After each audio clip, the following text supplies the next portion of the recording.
A runaway pickup truck hurtles towards unsuspecting traffic, going the wrong direction on the freeway. On a scale of 1 to 10, this is a 15.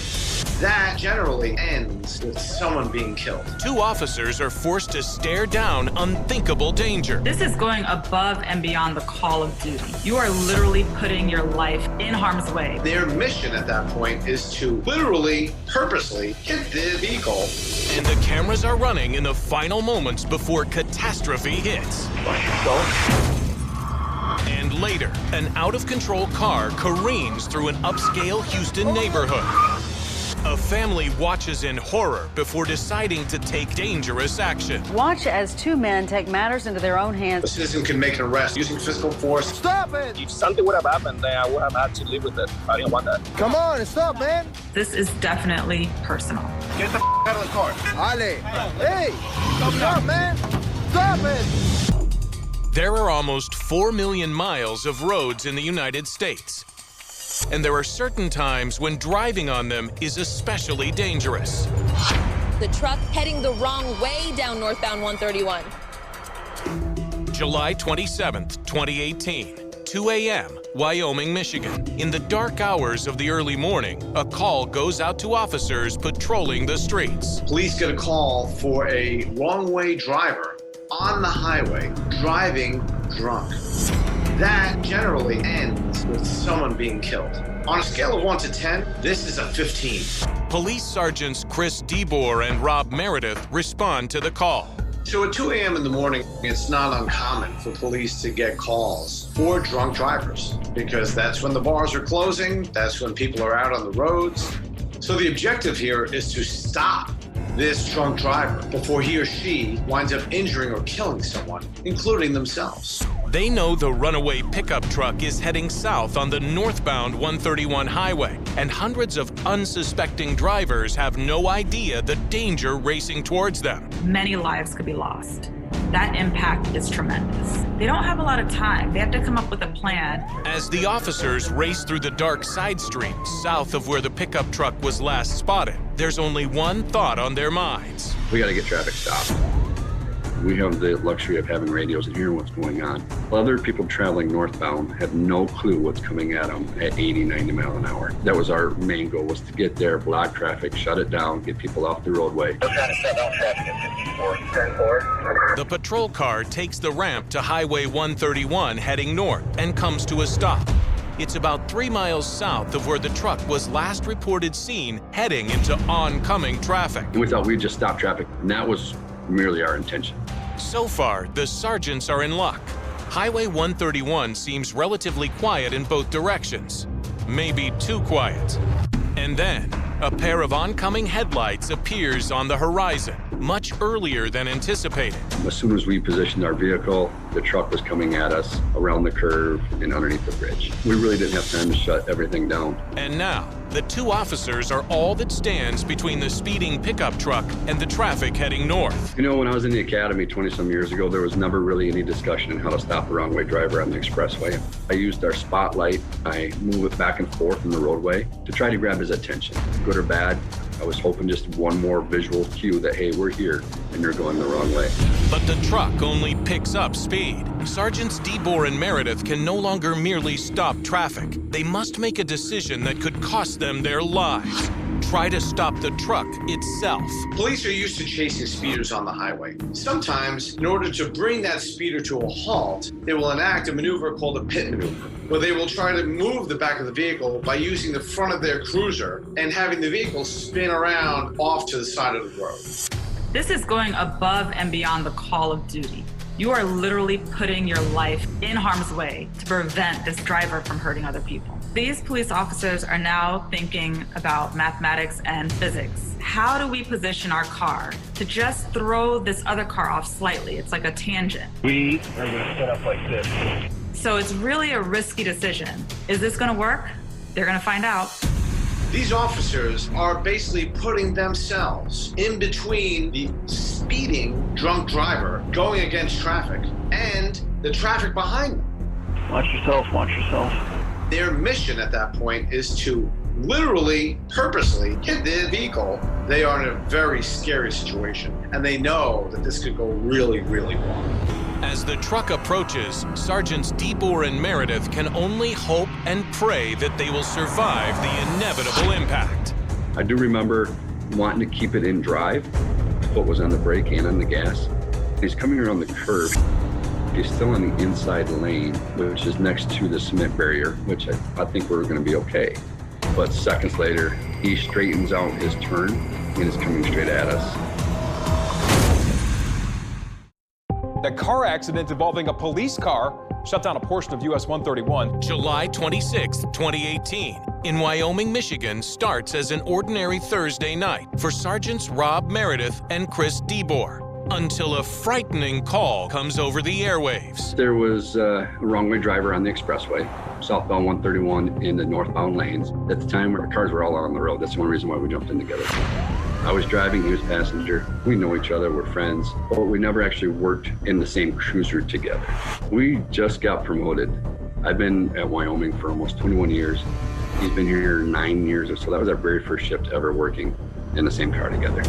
On their minds is the same terrible question. How are we going to stop this 80 to 90 mile an hour missile heading southbound with unsuspecting traffic going northbound?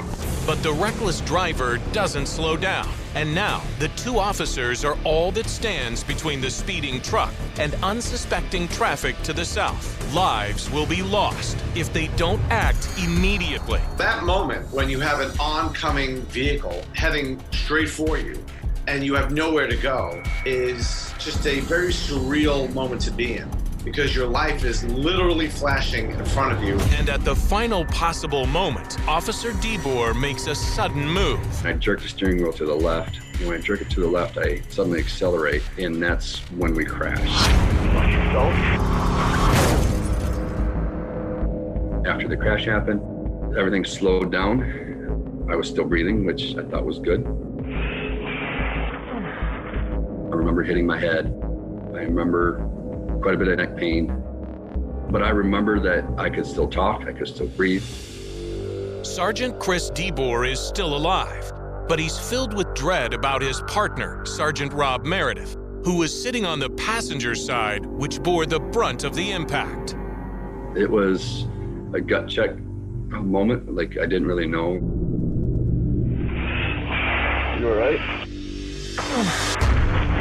Yep. What I remember most about the impact, really, that takes me back to it is the smell of the airbag chemical. That is what will stick with me the longest. We'd look to each other, you good? You good? Okay, we're good. Vehicle continuing southbound. After hitting the squad car, the badly damaged truck continues down Highway 131 for more than a mile before finally coming to a stop. Because this vehicle was so disabled, they were able to catch up to it, kind of get in front of it. Driver, get your hands off the window! Where other Wyoming officers are ready to pounce. 6-3 drivers in custody.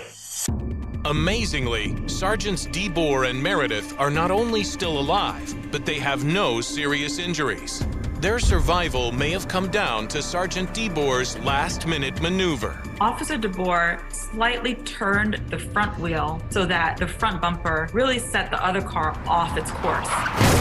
It absolutely saved my life. Two cars coming at each other. He's coming at us at an angle, and it caused a glancing impact. It wasn't a head-on collision where it would have crushed our driver compartment. Avoiding that crush is what saved my life.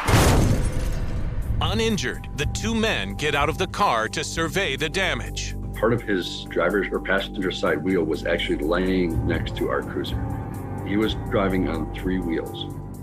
The intoxicated driver, 62-year-old Scott Klusterman, is taken to the hospital in handcuffs. He appears to have been totally unaware he was driving in the wrong direction. And it turns out, just 2 weeks earlier, he had been released from probation for his second drunken driving offense. He had been drinking in the downtown area. After your third offense and everything after that is a felony level. Despite the terrifying incident, neither sergeant went home early that night. We stayed on duty, worked the rest of the shift. There's nothing else to do. I guess go home, go to bed.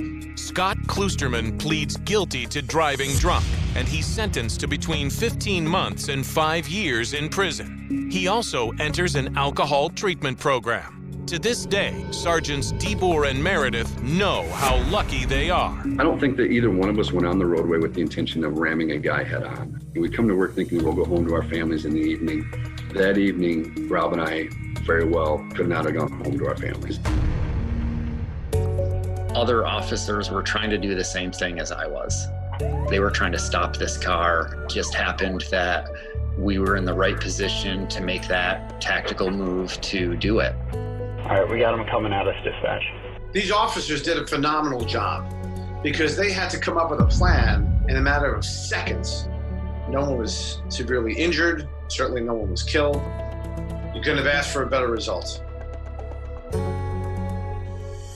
Coming up, an out-of-control car. He's driving really fast, man. On the wrong side of the road.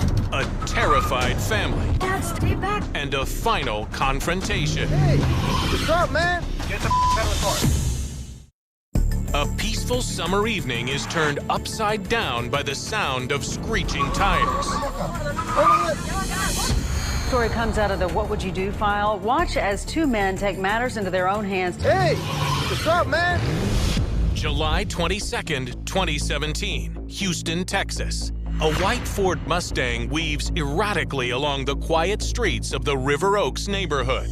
This car is swerving. Clearly, something's wrong with the driver. He is going into the other lane and then swerving back into his lane. It looks as if this car's pretty banged up. The front part of the car is almost completely ripped off, as if it just got into an accident or was in a previous accident. It seems like this driver could be seriously impaired or dangerously drunk, and the people in the car behind them are terrified. Okay, oh, careful, be careful against it. They're very alarmed that the driver is going to cause an injury or death. So they start recording everything on their cell phone. Dad, stay back, Dad. He ran the light. As they try to follow the car from a safe distance, they call the police. They're telling the police through 911 the detail of what is unfolding here. We're about to be on 610 in Alabama. You can see that they're trying to keep track of where they are, what streets they're on. How drunk is this guy? Or is this guy even drunk at all? Maybe he's under the influence of drugs. What, or God forbid, who did he hit with the damage caused to his car? And where is he going? Oh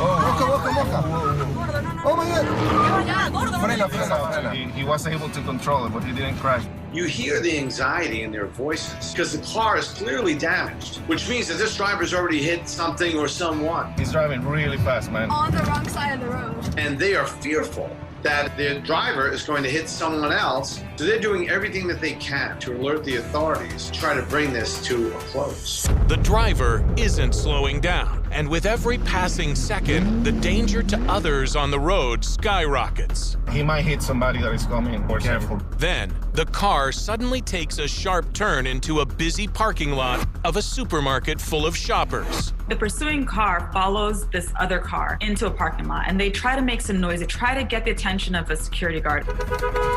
Man, this guy, that guy, is really drunk. And it's not working. So they decide they're going to continue to pursue him. And when the Mustang finally comes to a brief stop in the parking lot, the driver of the following car decides he has to do something. Hold on, I'm gonna try to get the guy out of the car.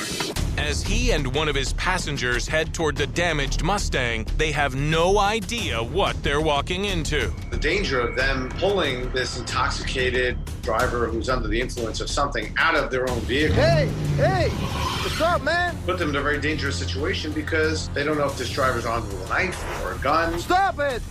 At this point, they don't know who's in the car. Is there one person? Are there many people? This is a huge unknown. Stop it! Stop now. There are people there. There are kids walking around. You're in a busy parking lot. How is he going to react to these people stopping him? Come on, stop, man. Get the out of the car. Ale. What's going to happen next? Hey, stop, man. Stop. Cell phone video that a family shot as they followed an erratic driver. That family was so worried, they took matters into their own hands. Alejandro Fernandez had hoped July 22nd, 2017 would be a fun day of sightseeing with his family. My sister and brother-in-law were visiting. He's Italian, so we wanted to take him to a pizza place in Houston, and that's where we're going. In the car with Alejandro are his sister, her husband, and his 11-year-old daughter. I was on the River Oak area, one of the nicest areas in Houston. You have nice shopping strips, nice restaurants, people with expensive cars in the area. But a wildly swerving white Mustang changes the family's plans. Oh my God! He actually came out of my street and then he came towards me. He was struggling and almost hit me. Part of his car was gone already, and I knew it was bad news. So I had to get out of his way. I decided to follow. Okay. No, para la gente. I thought he was escaping from a hit and run, He hit somebody, ran away. My brother-in-law was videotaping the whole thing. Be careful. What I was trying to do is tell the police where we were. So we're about to be on 610 in Alabama. So that they would take care of it instead of me doing it. But at that point, there were so many people around that I felt I had to do something.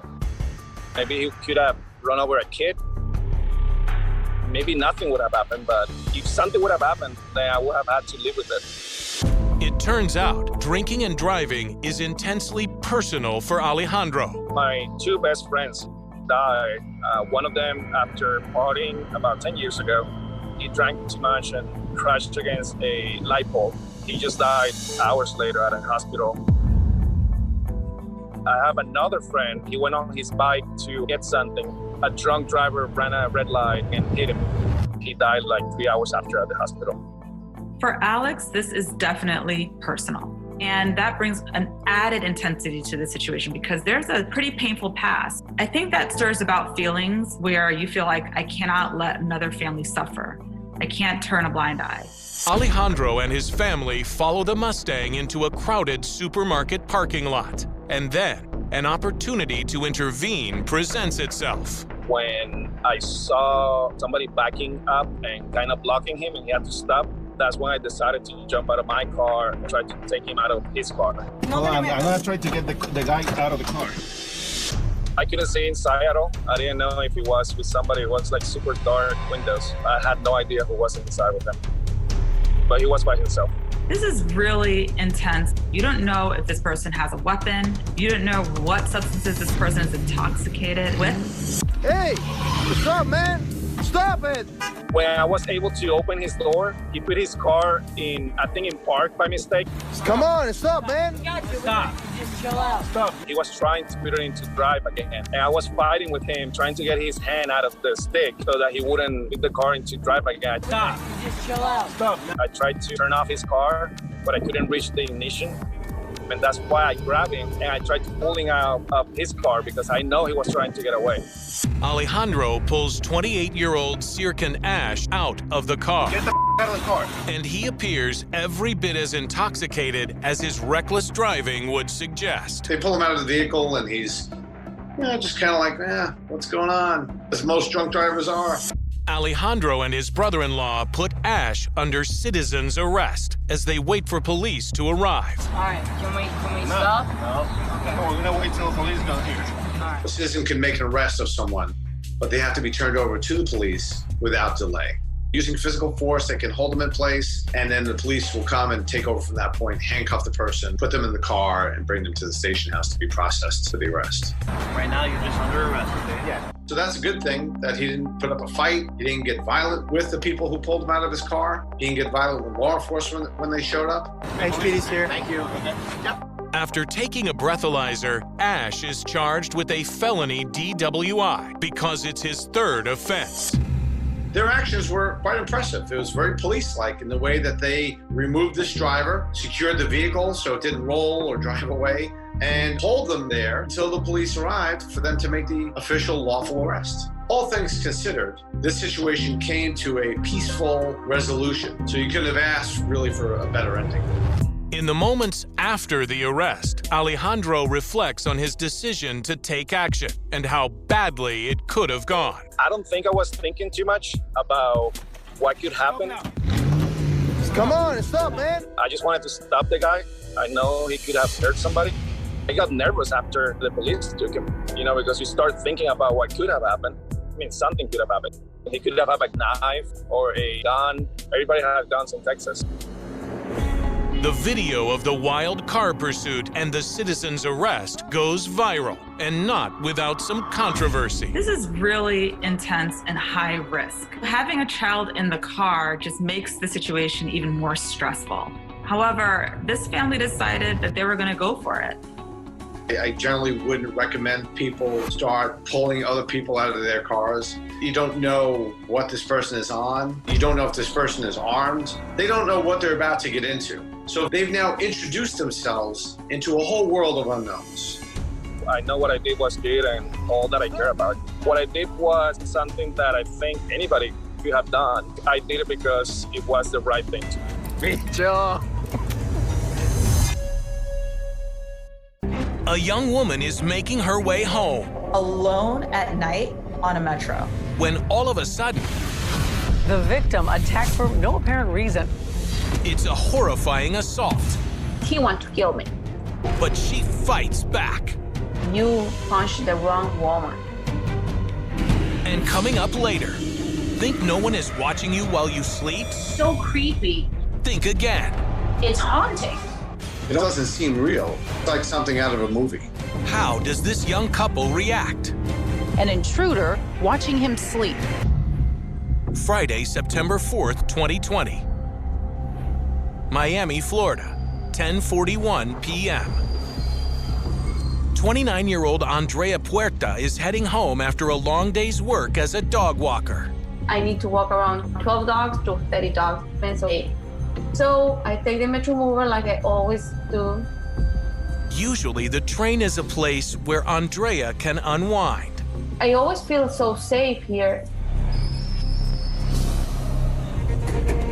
As the Metro Mover's surveillance cameras record, everything seems routine. What you see in this video is Andrea is sitting by herself in the back of the car.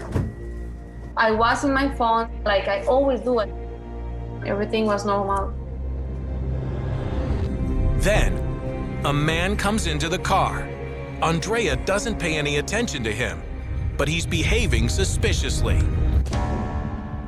This person comes in, he goes out, and just in the second where the doors are gonna close, he comes in again. At 6'2" and 210 pounds, the stranger towers over petite Andrea, who is barely 5'5", and she's completely blindsided by what he does next. He just starts beating Andrea without a word. He doesn't give her a chance to get up. He just slams her and beats her into the train. I remember I say, stop, stop, and I start to cover my face. He brutally beats her. Her body is flung across the train. And most chilling, it's not clear what this man wants. Is he carrying a knife? Is he carrying a gun? Is he going to do something even worse? I was so confused because my head, he punched me so much. I don't remember to be tossed around. As the train barrels down the track, all she does remember is thinking one thing. If the train will not slow down, he will kill me. Her life is flashing before her eyes. But then the angry man says something that gives her a brief moment of hope. He told me, I'm sorry, and I think that he's gonna stop. And I look at his eyes, and after that, I don't remember anything more.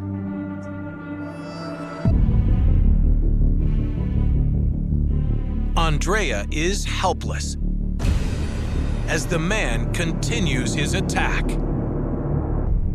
His words are saying sorry, but his actions are not. There is an inner conflict. Is he hearing a voice telling him to do this? Is he having hallucinations? We don't know, but he is disturbed because who would beat someone like this? After 57 excruciating seconds, the train finally slows down for its next stop. And Andrea knows this is her only chance to escape. My head started to work. I realized the Metro Mover is gonna stop. So he was scared to meet another person. When the door opened, are the seconds that saved my life. As Andrea stumbles off the train, the first thing she does is call her dad in Colombia. I don't know how I walk. I don't know who helped me. And I call my dad. And when I start to talk to him, I start to understand where I was. Andrea's dad begs her to call 911. I called the police and the woman told me, stay with me in the phone and find a police car. She's terrified for herself and for other passengers. I saw a guy coming on board. He saw me. I told him, don't go in. He's gonna punch you.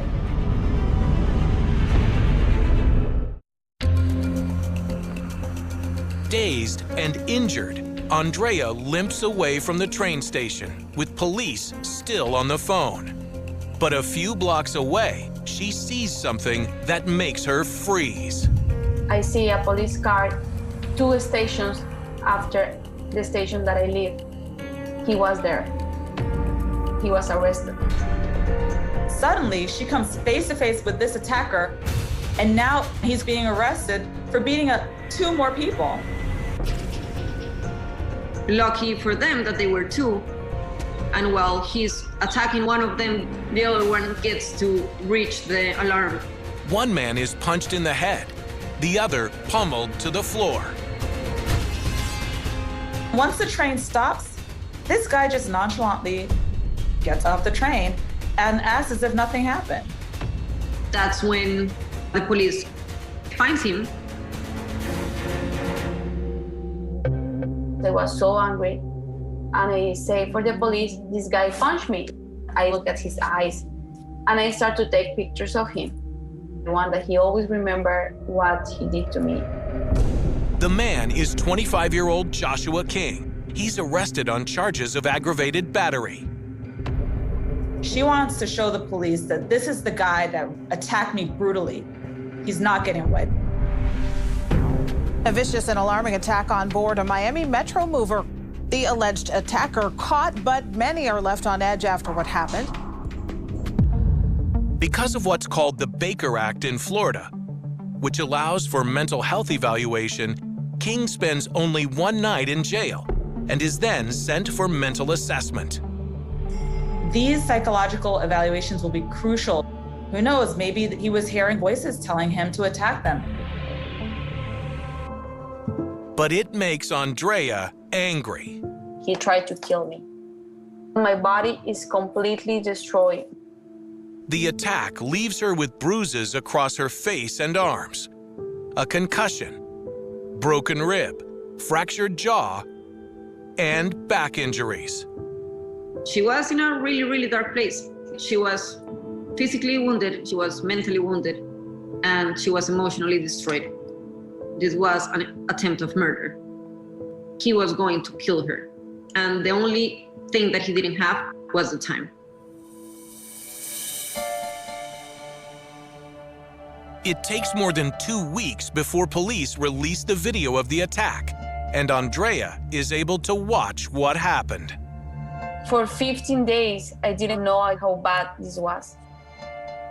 When I saw what happened to me is when I understand that I need to say something, because this can't happen no more.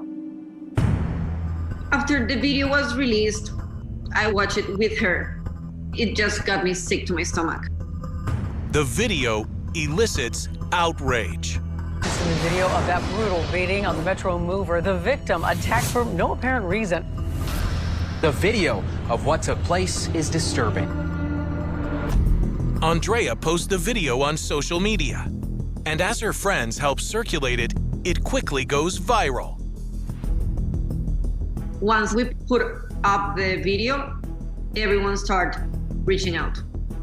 I didn't know how to handle the situation because I never been with lawyers or police. I decided to start a GoFundMe page for Andrea because it was just unbearable for her. Adela's page raises more than $16,000 for Andrea's medical needs, therapy, and legal help. Adela, I think she was my angel. As she awaits King's next court date, Andrea has taken up boxing. She's also pursuing action against Miami-Dade County and the train security company for inadequate security. The woman filing suit after being attacked on Miami's Metro Mover.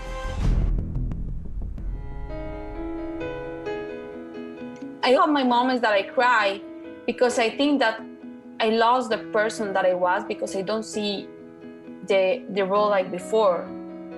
Still, Andrea, who has a restraining order against King, is determined to make sure he knows he did not destroy her. You punched the wrong woman because I'm not gonna accept that you do this for anybody. When I decide to make justice, and I understand how strong I am, you love yourself more, you know your capacity. In Chicago, a couple violated in their own home is also seeking justice.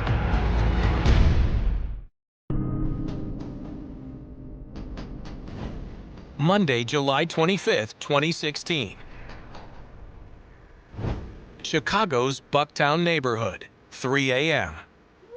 That's like the witching hour. Most of America is sleeping at 3 o'clock. The neighborhood is already on edge after a rash of recent robberies. But now, things are about to get even scarier. Jack McKercher is relaxing at home with his girlfriend. July 25th was a normal summer night.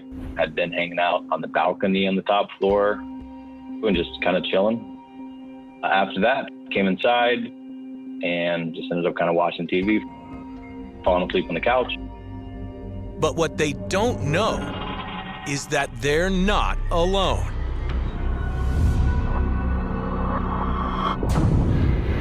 There's a strange man hovering above them. Someone is standing in your stairway looking down on you in your own house. It is so eerie. It's so creepy. Am I seeing what I believe I'm seeing up there? It's haunting. And whoever he is, he just stands there, almost motionless. He's almost stuck. In my experience with people like that, it's like they're on a mission and they have to get it done. Is this intruder frozen in fear, or is he calculating his next move? He's being very careful. He doesn't want to creak to the floor or make any sounds to alert his presence. He's clearly done this before. As the TV show plays, everyone remains asleep, including Jack's two dogs, who are oblivious to the danger lurking above them. Does this man intend to rob the couple, or something worse? We don't know what this guy is capable of. About 14 minutes in, he's still barely moved. And that makes it disturbing. That is a long time to be hovering over someone. What will he do? This truly is what horror movies are made of.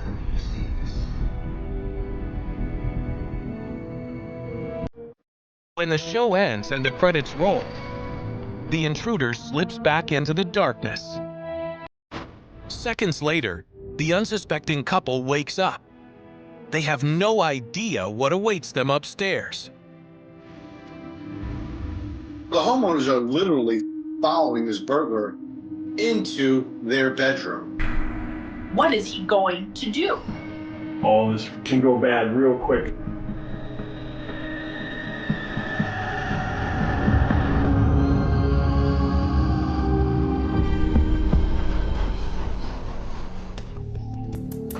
The next morning, Jack's girlfriend is in a panic. She can't find her purse. So Jack checks the footage on their home security cameras. I figured, hey, maybe I look at the footage. Zach was joking, saying that she probably left it somewhere herself. But what he sees is shocking. When I first clicked to the video, I first kind of saw a shadow in the top corner. Everyone's like, what the hell is this? And then I noticed there was someone at the top of the stairs. When they see the man who was watching them as they slept, they're horrified. As soon as you see that, it's a shocking feeling, and then anger, but then I was like, how the hell did that happen? Who is this man? And how did he get into their house? This is a terrifying situation. We don't know what he wants. Someone random in your house. What is he doing? Or knows if he has a weapon.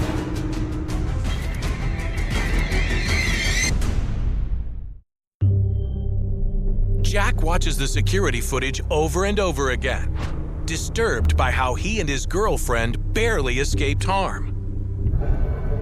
He went extremely slow, almost like sloth slow. It looked like he tried to creep into my office just to the right of where he was standing. He lingered at the top of the stairs for 15 to 30 minutes. It seemed like he almost watched the TV, the show that we were watching, until it ended. He got quiet. We woke up, and then he saw us waking up and creeped out. He was exiting the bedroom as we were entering the bedroom. Jack realizes the intruder must have come in the same way he left, through an unlocked upstairs balcony. He enters from the back bedroom and then leaves back to the bedroom. My fault leaving the third-story bedroom door unlocked. The frightened couple immediately files a police report. When I showed the video to police, they actually asked me if I could get it out of slow motion and fast forward it a bit, and it wasn't in slow motion. When the police watched the footage, they were freaked out themselves. Frightening video of a creepy criminal. The creepy video is soon all over the news and becomes the main topic of discussion on Jack's Neighborhood Watch group on Facebook. I first saw the video posted by the victim in our group. He was reaching out as a call for help. Does anybody recognize this person? And when he posted that, it spread very quickly, and a lot of comments, a lot of concern. It also catches the attention of a reporter who happens to live in the very same neighborhood. This was brought up on a Neighborhood Watch page that I was part of. It did happen just a few blocks from my home. What if that were me? You see this in the movies, but not in a home that is around the corner. One victim shared with us what he posted, an intruder watching him sleep. I still have chills. Who would not be at least mildly disturbed by watching this? When the media got involved, from that point it actually blew up pretty big. They called him the Bucktown Creeper. Nobody knows who the man is, but suspicion grows that the Bucktown Creeper has been canvassing their neighborhood for some time. Our Neighborhood Watch group was blowing up.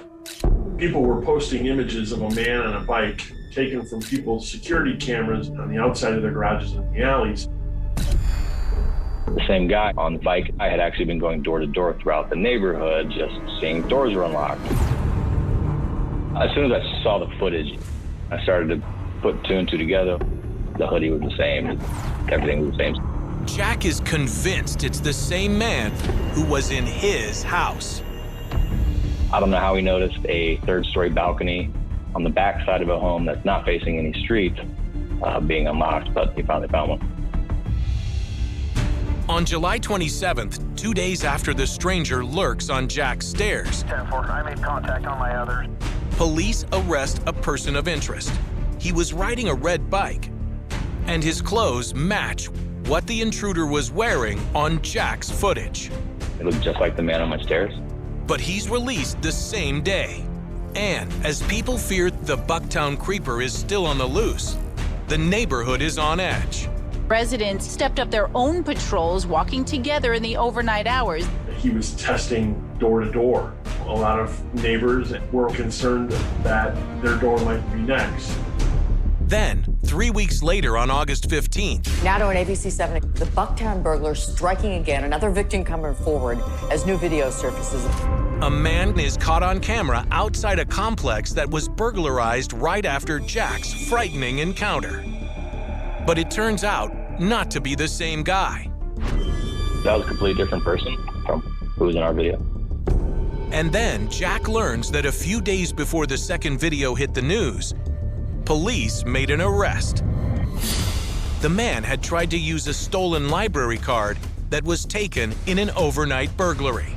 Police suspect this man is the Bucktown Creeper, and it's the same person of interest they identified before. They said they found him out, still kind of wearing the same hoodie, on the same bike as in some of the videos. But that was definitely the same guy, the same gentleman that was in my home. It was good to get him caught off the streets. Nothing was revealed about what the man's intentions were when he went to Jack's house. We'll probably never know what he was thinking or what he was doing.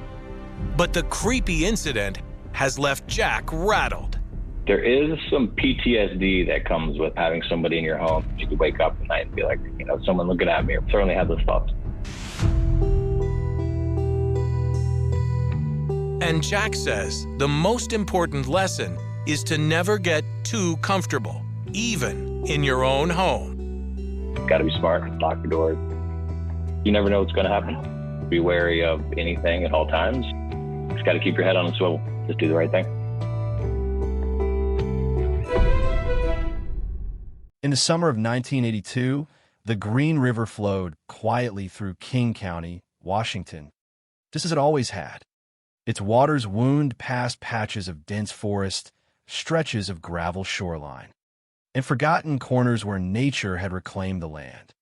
To anyone passing by, it appeared peaceful, almost ordinary.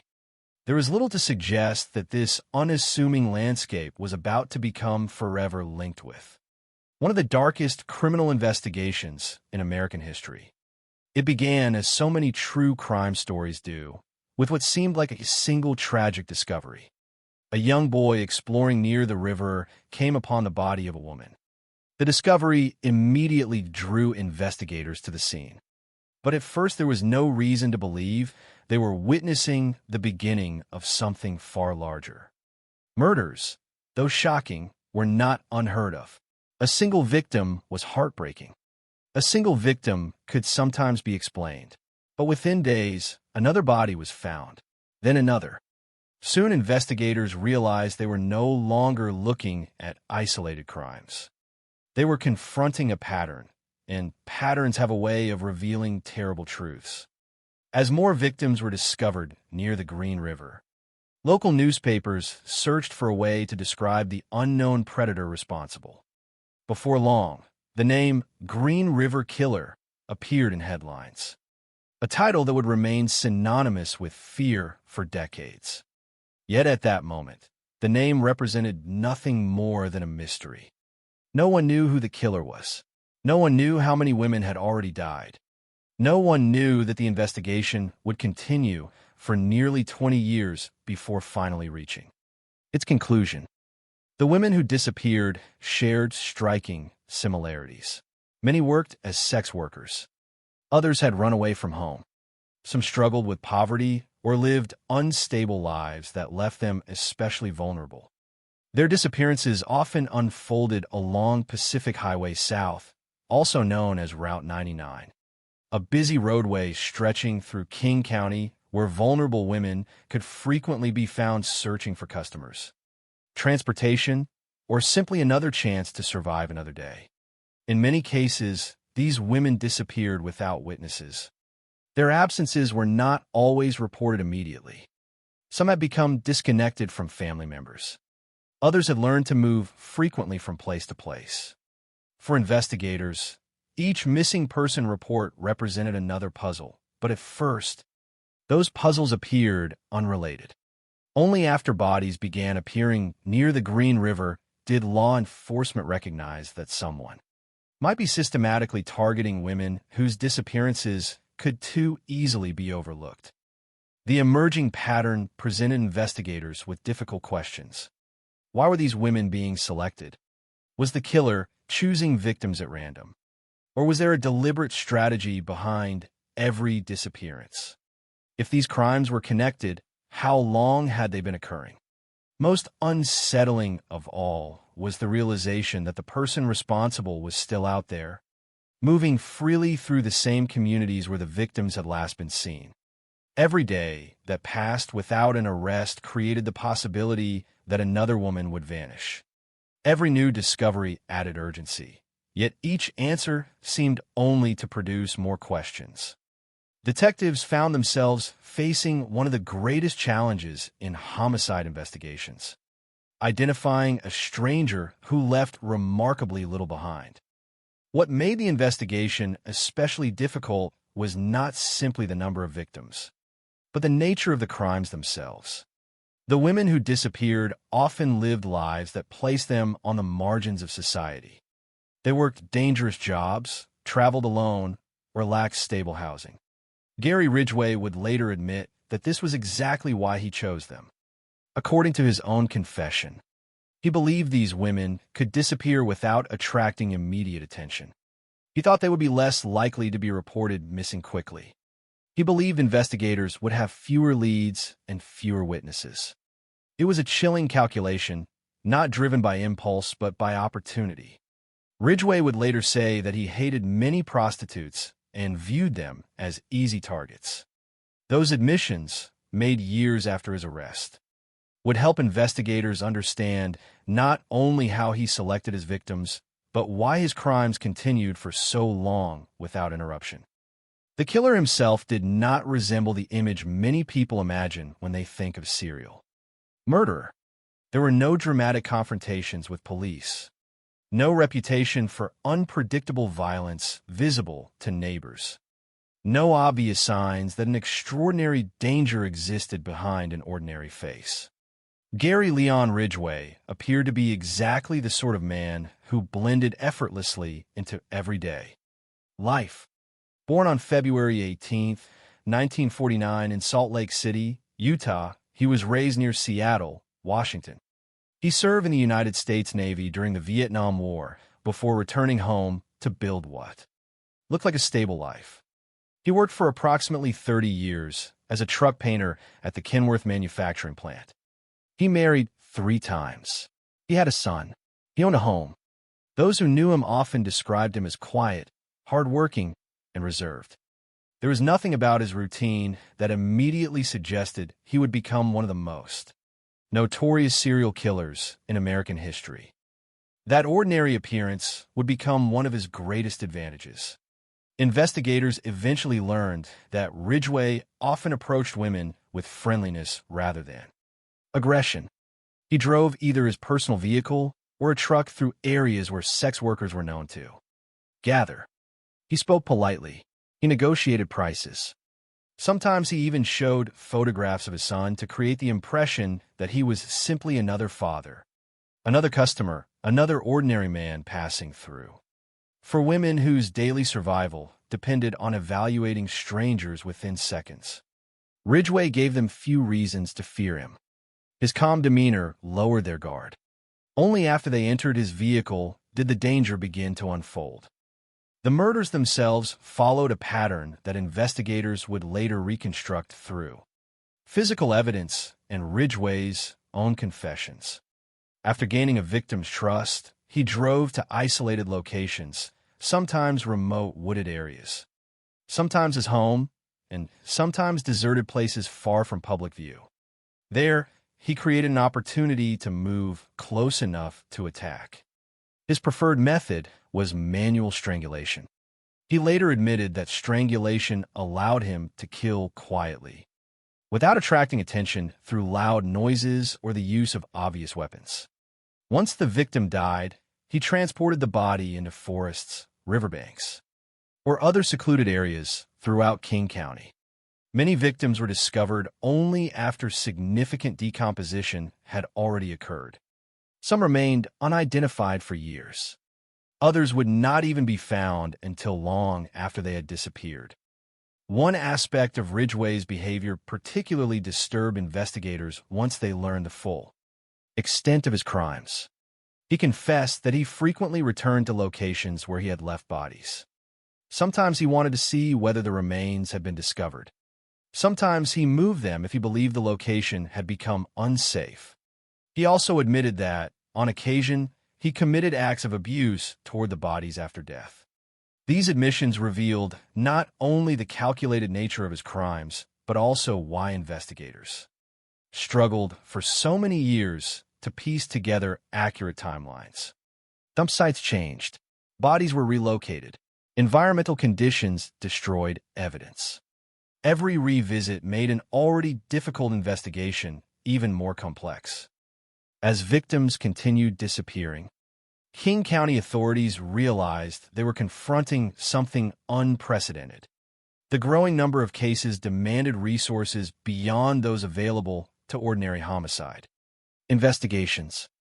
Eventually, the Green River Task Force was established, bringing together investigators dedicated to identifying the unknown killer. Over the years, thousands of witnesses would be interviewed. Tens of thousands of investigative leads would be examined. Millions of dollars would be spent. Yet despite the enormous effort, the killer remained unidentified. The investigation stretched from 1 year into the next, then into another decade. Technology available during the early years simply could not answer the questions investigators desperately needed to solve. Evidence existed, but the science required to fully interpret it had not yet caught up. Ironically, Gary Ridgway himself entered the investigation long before his eventual arrest. During the 1983 and 1984 investigation, police questioned him. His home was searched. He underwent a polygraph examination and passed it. Investigators collected evidence, including DNA samples in 1987. But the forensic capabilities of the time were not advanced enough to establish the connection between Ridgway and the crime scenes. Looking back, this period represents one of the most frustrating chapters of the investigation. Detectives had, in many ways, come dangerously close to identifying the right man. Yet without the necessary scientific tools, suspicion alone could not secure justice. Ridgway returned to his ordinary life. He continued working at Kenworth. To neighbors and co-workers, he remained simply another employee, ending his shift at the factory each day. Years later, another infamous serial killer would unexpectedly become part of the investigation. While awaiting execution, Ted Bundy spoke with investigators about the unknown Green River murderer. Bundy suggested that the killer might return to the locations where bodies had been left, might keep trophies from victims, and would likely favor familiar dumping sites. Although Bundy never identified Gary Ridgway and played no role in solving the case, his observations offered investigators another way to think about the psychology of the offender they were pursuing. Some of those insights would later appear strikingly consistent with Ridgway's own admissions after his arrest. Ultimately, it was not a witness, a confession, or a lucky break that ended nearly 2 decades of uncertainty. It was science. By the late 1990s, advances in DNA testing transformed criminal investigations across the United States. Biological evidence preserved years earlier could finally be analyzed with far greater accuracy than had ever been possible before. Investigators compared semen recovered from multiple crime scenes with the DNA sample collected from Gary Ridgway back in 1987. This time, the technology delivered the answer investigators had sought for almost 20 years. The profiles matched. On November 30th, 2001, Gary Ridgway left his shift at the Kenworth plant expecting what seemed like another ordinary day. Instead, investigators moved in and arrested him. He offered no resistance. The man who had spent years hiding behind the appearance of an ordinary worker, husband, father, and churchgoer now stood accused of crimes that would forever alter the history of American criminal investigations.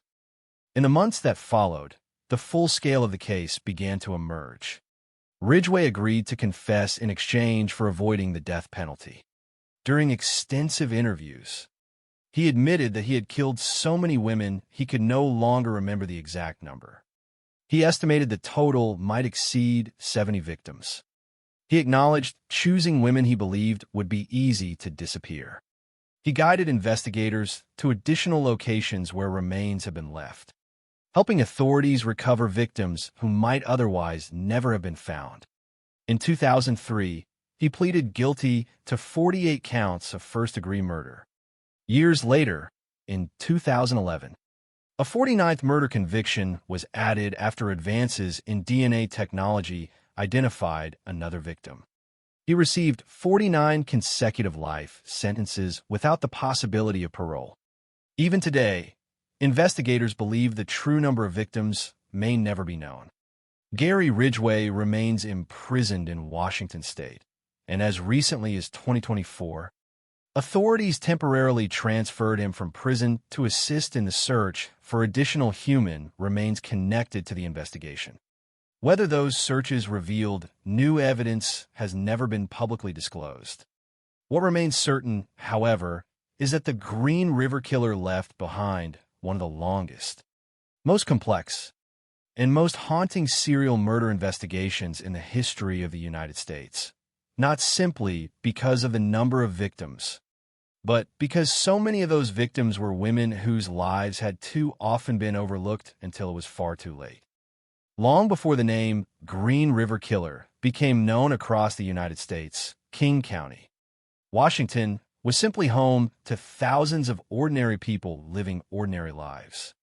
Stretching south from Seattle, the county contained busy highways, industrial neighborhoods, suburban communities, rivers, forests, and countless roads connecting cities and small towns. Among those roads, one corridor would eventually become central to one of America's largest serial murder investigations.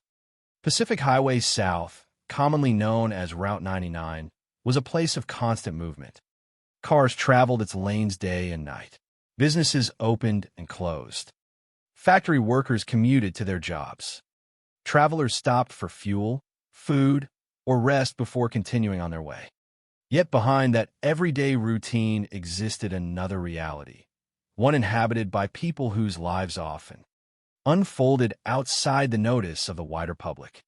It was along this highway that many vulnerable women searched for ways to survive. And it was here that Gary Ridgway found the victims he would later describe as the easiest to target. By the early 1980s, Route 99 had become well known as an area where prostitution was common. Women stood along the roadside waiting for customers. Some had run away from home at a young age and had nowhere else to go. Others struggled with addiction or lived in poverty, leaving them with few options for earning money. Many moved frequently from one motel, shelter, or temporary residence to another. Stability was rare, and uncertainty shaped daily life. Every encounter with a stranger involved risk. Yet refusing potential customers often meant going without money needed for food or shelter. For many of these women, survival required making difficult decisions every single day. They lived in circumstances where danger was never entirely absent, but they also developed routines that allowed them to continue despite that danger. Most customers came and went without violence. That expectation of routine became one of the factors Gary Ridgway exploited with devastating effectiveness. Ridgway would later admit that his choice of victims was deliberate. He did not select people at random. According to his own confession, he targeted sex workers because he believed they could disappear without attracting immediate attention. He thought their disappearances would be reported slowly, if at all. He believed investigators would have fewer witnesses and fewer people asking urgent questions. He also admitted that he hated many prostitutes and considered them easy targets. Those statements reveal not only the cruelty behind his actions, but also the calculated nature of his crimes. His decisions were guided by opportunity. He intentionally sought out women whose lives he believed society valued less, assuming that fewer resources would be devoted to finding them if they vanished. The tragedy of the Green River investigation lies not only in the murders themselves, but also in the painful truth that many victims did, in fact, disappear before anyone realized a serial killer was responsible. It is important to remember that these women were far more than the circumstances that made them vulnerable. Too often, public attention focused only on how they died rather than how they lived. The Green River investigation reminds us that every victim carried a unique story that did not begin with violence.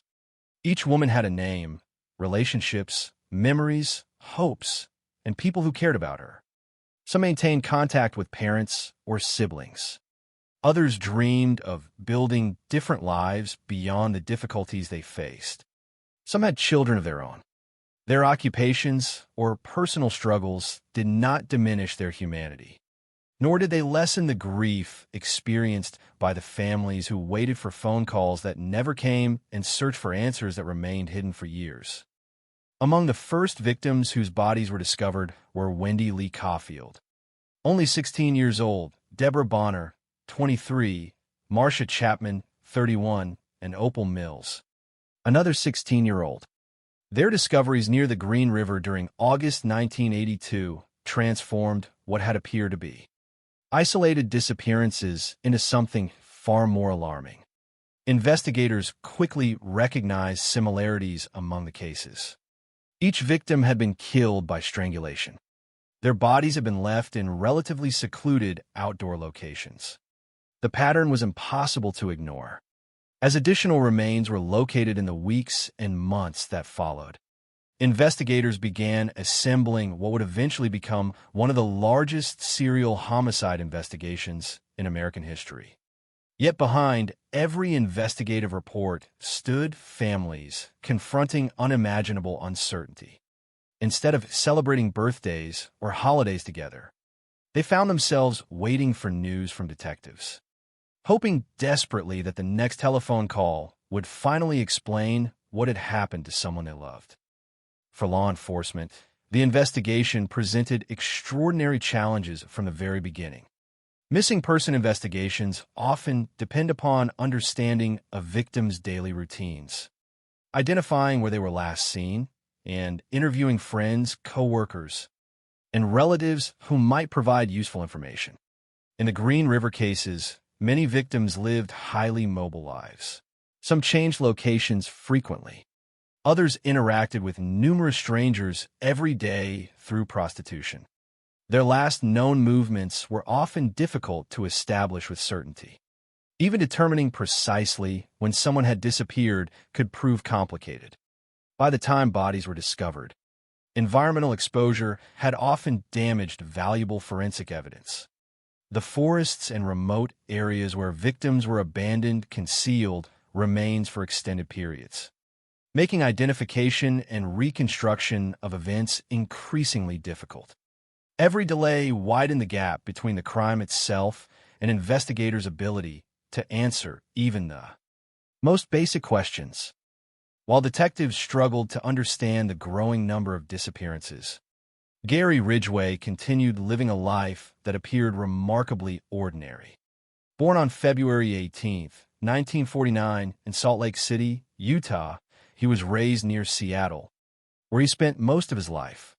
As a young man, he served in the United States Navy during the Vietnam War before returning home and beginning a long career as a truck painter at the Kenworth manufacturing plant.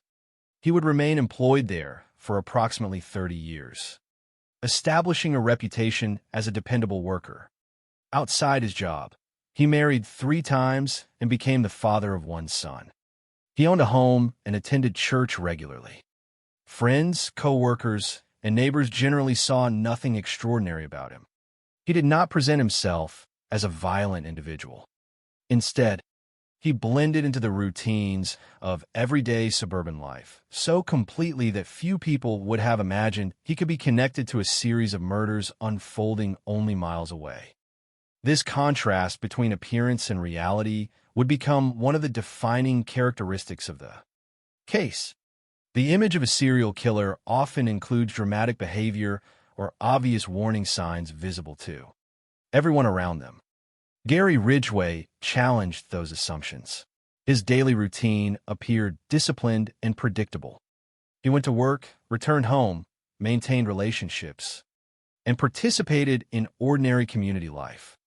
The very normality of his existence became a shield that protected him from suspicion. Even when investigators eventually questioned him, his calm demeanor and conventional lifestyle made it difficult to reconcile the man sitting before them with the unknown killer they were desperately searching for. Although Ridgway appeared ordinary as an adult, later investigations uncovered troubling aspects of his earlier life. According to investigative records and his own later statements, he continued wetting the bed well into adolescence. He described an unhealthy relationship with his mother, whom he both feared and resented. Years later, he admitted that he had at one time thought about killing her.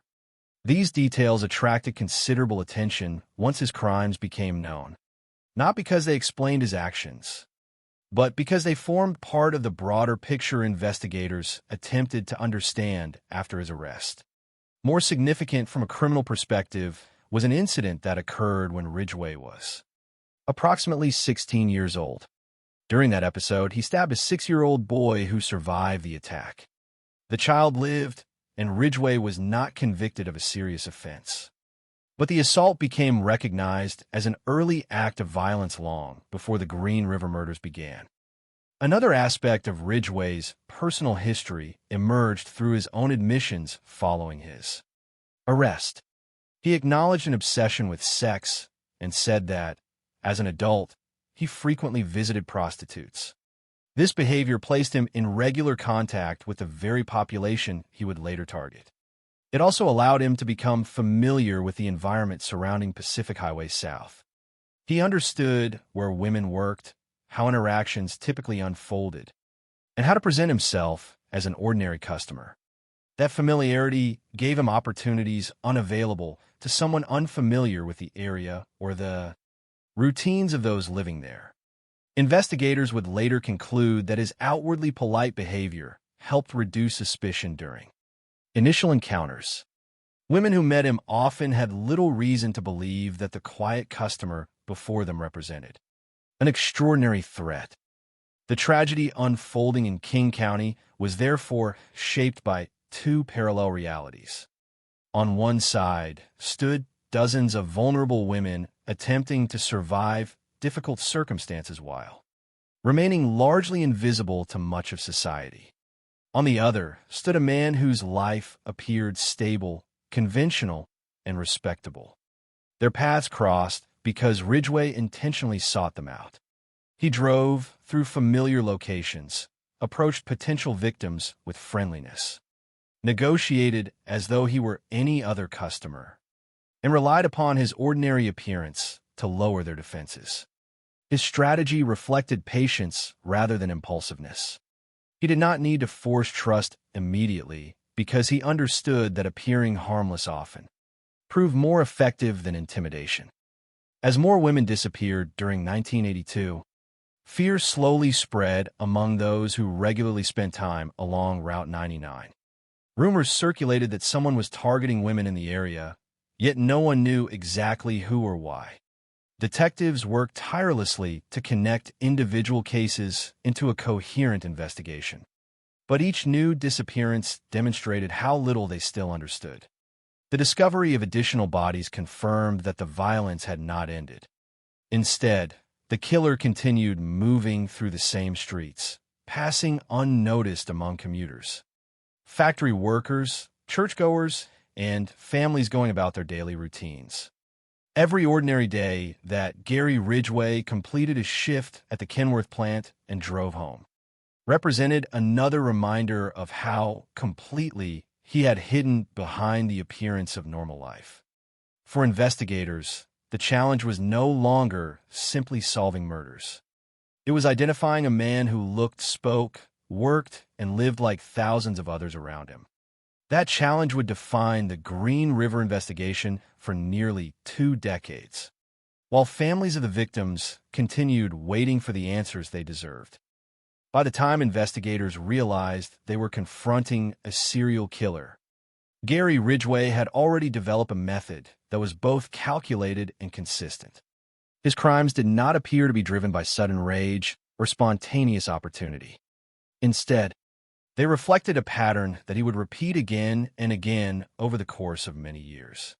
Every step, from selecting victims to disposing of their bodies, followed routines that allowed him to avoid detection while continuing to blend into ordinary life. The frightening reality of the Green River case was not only the number of victims, but also the discipline with which Ridgway committed his crimes. He did not rely on elaborate plans or sophisticated technology.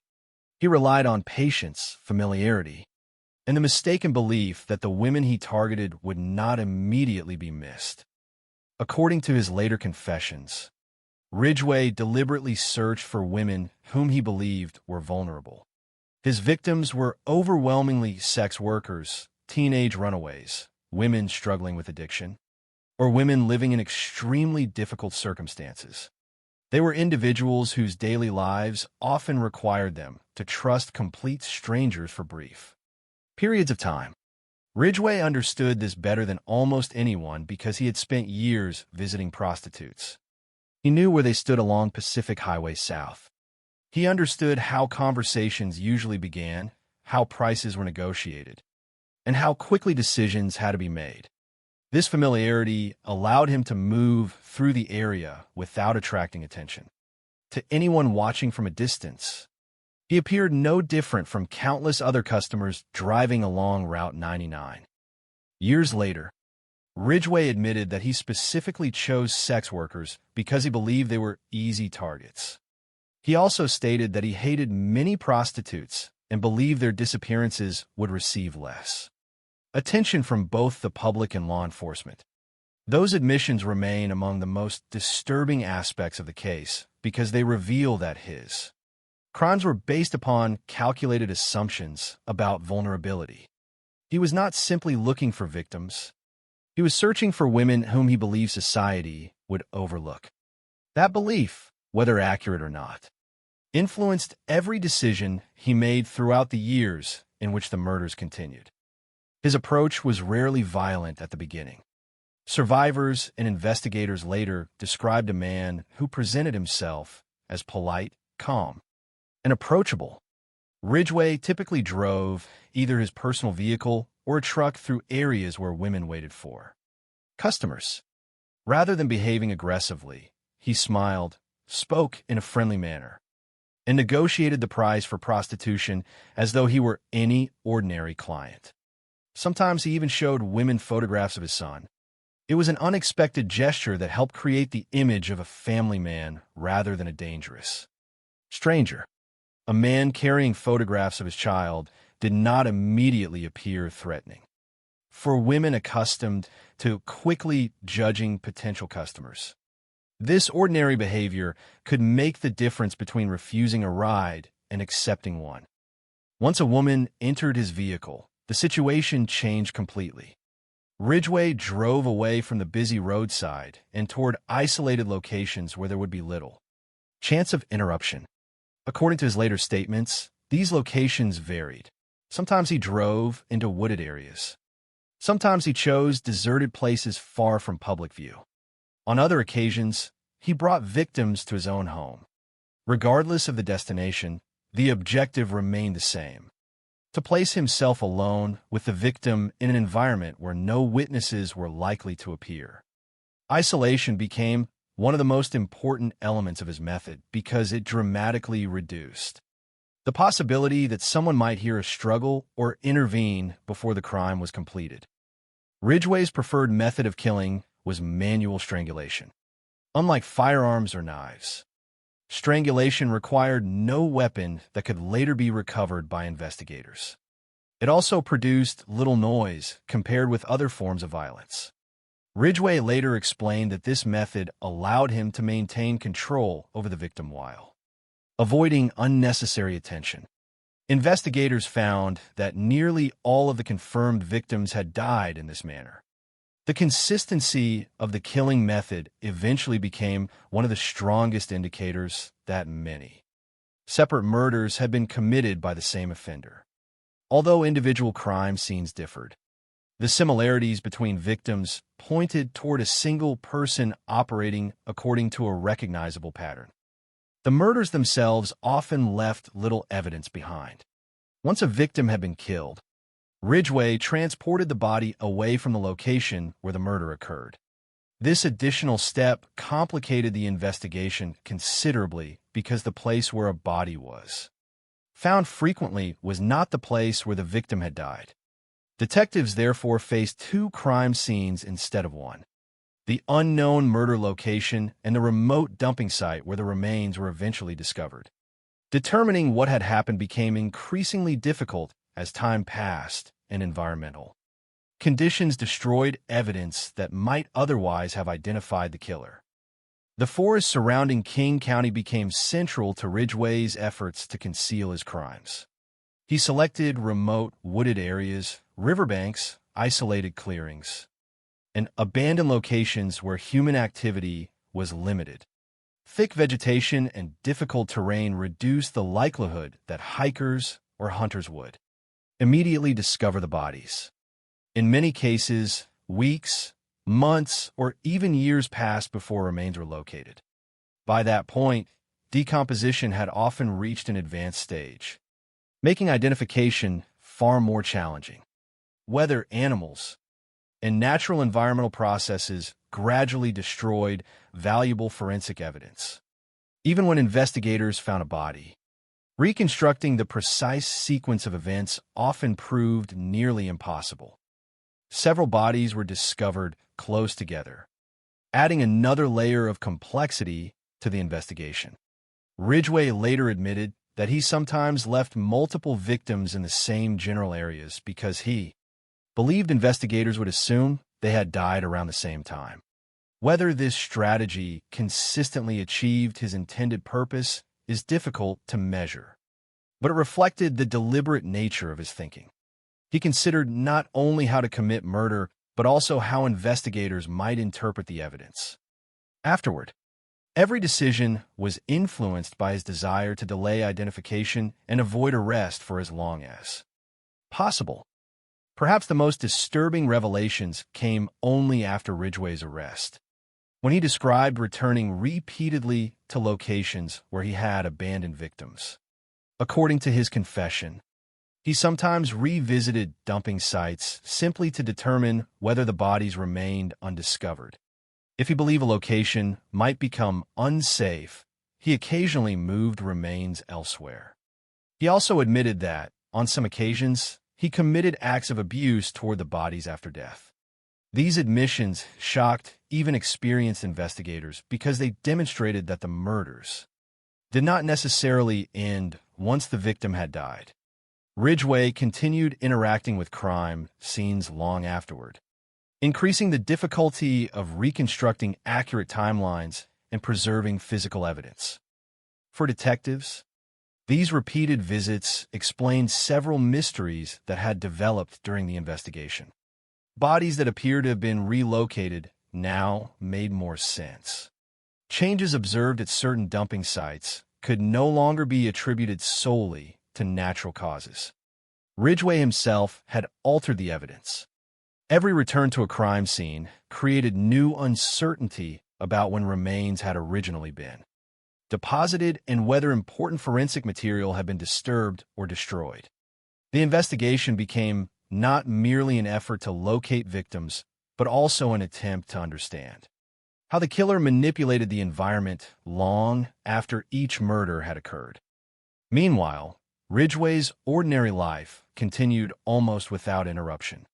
He reported to work at the Kenworth truck plant, where he spent approximately 30 years employed as a truck painter.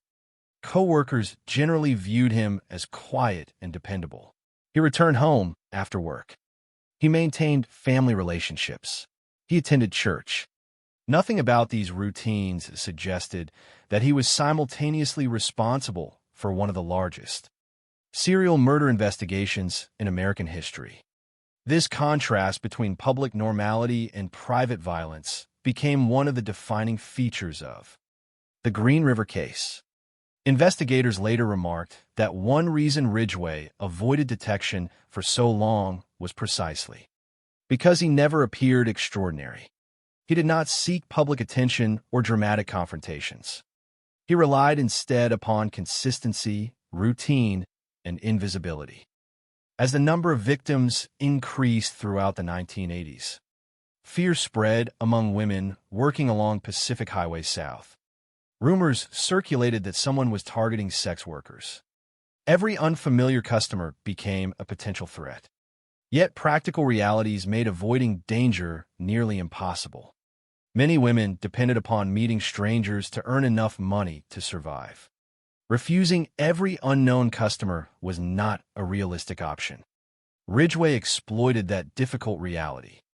His calm demeanor and ordinary appearance allowed him to continue approaching women even as stories about the Green River Killer spread throughout the region. Investigators, however, still struggled to identify him, although they gradually recognized patterns linking the murders. The evidence available during the early years remained insufficient to prove who was responsible. Bodies were discovered in remote locations after long periods of exposure. Witnesses often remembered little about ordinary customers seen months earlier. Missing person reports varied greatly in detail, depending upon each victim's circumstances. Every challenge favored the killer. Despite the dedication of law enforcement, the investigation advanced slowly while Ridgway remained free. The scale of the murders eventually forced authorities to acknowledge that they were facing something unprecedented. Each newly discovered victim represented not only another life lost, but another reminder that the killer continued operating somewhere within the community. Detectives faced growing public pressure to solve the case, while families waited desperately for answers that seemed permanently out of reach. The creation of the Green River Task Force reflected both the seriousness of the crimes and the recognition that traditional investigative methods alone would not be enough. Thousands of interviews, countless investigative leads, and years of painstaking work lay ahead before science would finally provide the breakthrough investigators needed. For Gary Ridgway, however, those years meant something entirely different. They represented time during which he believed his strategy had succeeded. He had selected victims whom he assumed would disappear quietly. He had relied on isolated locations, manual strangulation, and remote dumping sites to conceal his crimes. He had hidden behind the appearance of an ordinary worker, husband, father, and a churchgoer. For nearly 2 decades, that ordinary appearance proved to be one of the strongest protections he possessed. Yet unknown to him, investigators continued collecting evidence, preserving biological samples, and documenting every victim they could identify. Although the forensic science of the 1980s could not yet expose him, the evidence had not disappeared. It was waiting for technology to catch up. When that moment finally arrived years later, the carefully constructed illusion of an ordinary life would collapse with remarkable speed, bringing an end to one of the longest and most extensive serial murder investigations in the history of the United States. As the number of victims continued to rise, investigators in King County faced a reality unlike anything they had encountered before. What had initially appeared to be a series of separate disappearances had evolved into one of the largest serial murder investigations in the history of the United States. Every newly discovered body confirmed that the unknown offender was still active, while every week without an arrest increased the possibility that another woman would disappear. Detectives understood that they were racing against time, but they also recognized that solving a case of this scale would require resources far beyond those used in an ordinary homicide investigation. In response, authorities established the Green River Task Force. a dedicated investigative unit whose sole mission was to identify the killer responsible for the growing list of victims. The task force represented an enormous commitment of manpower and resources. Over the years, investigators interviewed thousands of witnesses, examined tens of thousands of investigative leads, and spent tens of millions of dollars pursuing every reasonable possibility. Detectives reviewed missing person reports, compared crime scene evidence, analyzed victim backgrounds, and searched for any connection that might reveal the identity of the offender. Every discovery generated new questions. Every possible suspect required careful examination. Unlike cases involving a known relationship between victim and offender, the Green River murders appeared to involve strangers meeting briefly before the crimes occurred. That single fact complicated nearly every aspect of the investigation. Without obvious personal connections linking victims to the killer, detectives had to reconstruct events from scattered evidence gathered across multiple jurisdictions and over many years. The geographical scale of the crimes presented another major obstacle. Victims disappeared from areas surrounding Pacific Highway South, but their bodies were recovered from numerous remote locations throughout King County. Forests, riverbanks, and isolated wooded areas became recurring scenes for forensic teams searching for evidence. Some bodies were discovered close together, while others appeared in completely different locations. The passage of time often meant that remains had already undergone significant decomposition before being found. Environmental exposure destroyed valuable evidence that investigators might otherwise have used to identify the offender. Every delayed discovery reduced the amount of information available, forcing detectives to rely upon painstaking comparison of patterns rather than a single decisive clue. Despite these challenges, Gary Ridgway entered the investigation surprisingly early. During the course of the inquiry in 1983 and 1984, detectives identified him as someone worthy of closer examination. He had spent considerable time around the same areas where many victims had last been seen, placing him within the broader circle of individuals investigators considered relevant. Police questioned him directly. His home was searched. Hair and other biological samples were collected. He even underwent a polygraph examination and reportedly passed. From the perspective of investigators working with the tools available at the time, there was not enough evidence to move beyond suspicion. Ridgway answered questions, cooperated with investigators, and then returned to his ordinary routine. Looking back years later, this stage of the investigation became one of its most frustrating chapters. Detectives had encountered the right man, yet they lacked the scientific capability necessary to prove his involvement. In 1987, investigators collected Ridgway's DNA. Today, such evidence would immediately suggest powerful forensic possibilities. During the late 1980s, however, DNA technology remained in its early stages. Although biological evidence existed, laboratories could not yet perform the highly sensitive comparisons that later became routine. The sample was preserved, but it could not answer the questions investigators desperately needed answered. Ridgway continued living freely, while the evidence capable of exposing him remained locked away, waiting for scientific progress that had not yet arrived. As the investigation stretched from one year into the next, public pressure steadily increased. Families of missing women continued searching for answers. Detectives remained committed to solving the case despite repeated setbacks. Thousands of tips reached the task force. Every new lead required careful evaluation because investigators could never be certain which piece of information might finally reveal the killer's identity. The sheer volume of material accumulated over the years became extraordinary. Files multiplied. Witness interviews expanded into thousands of pages.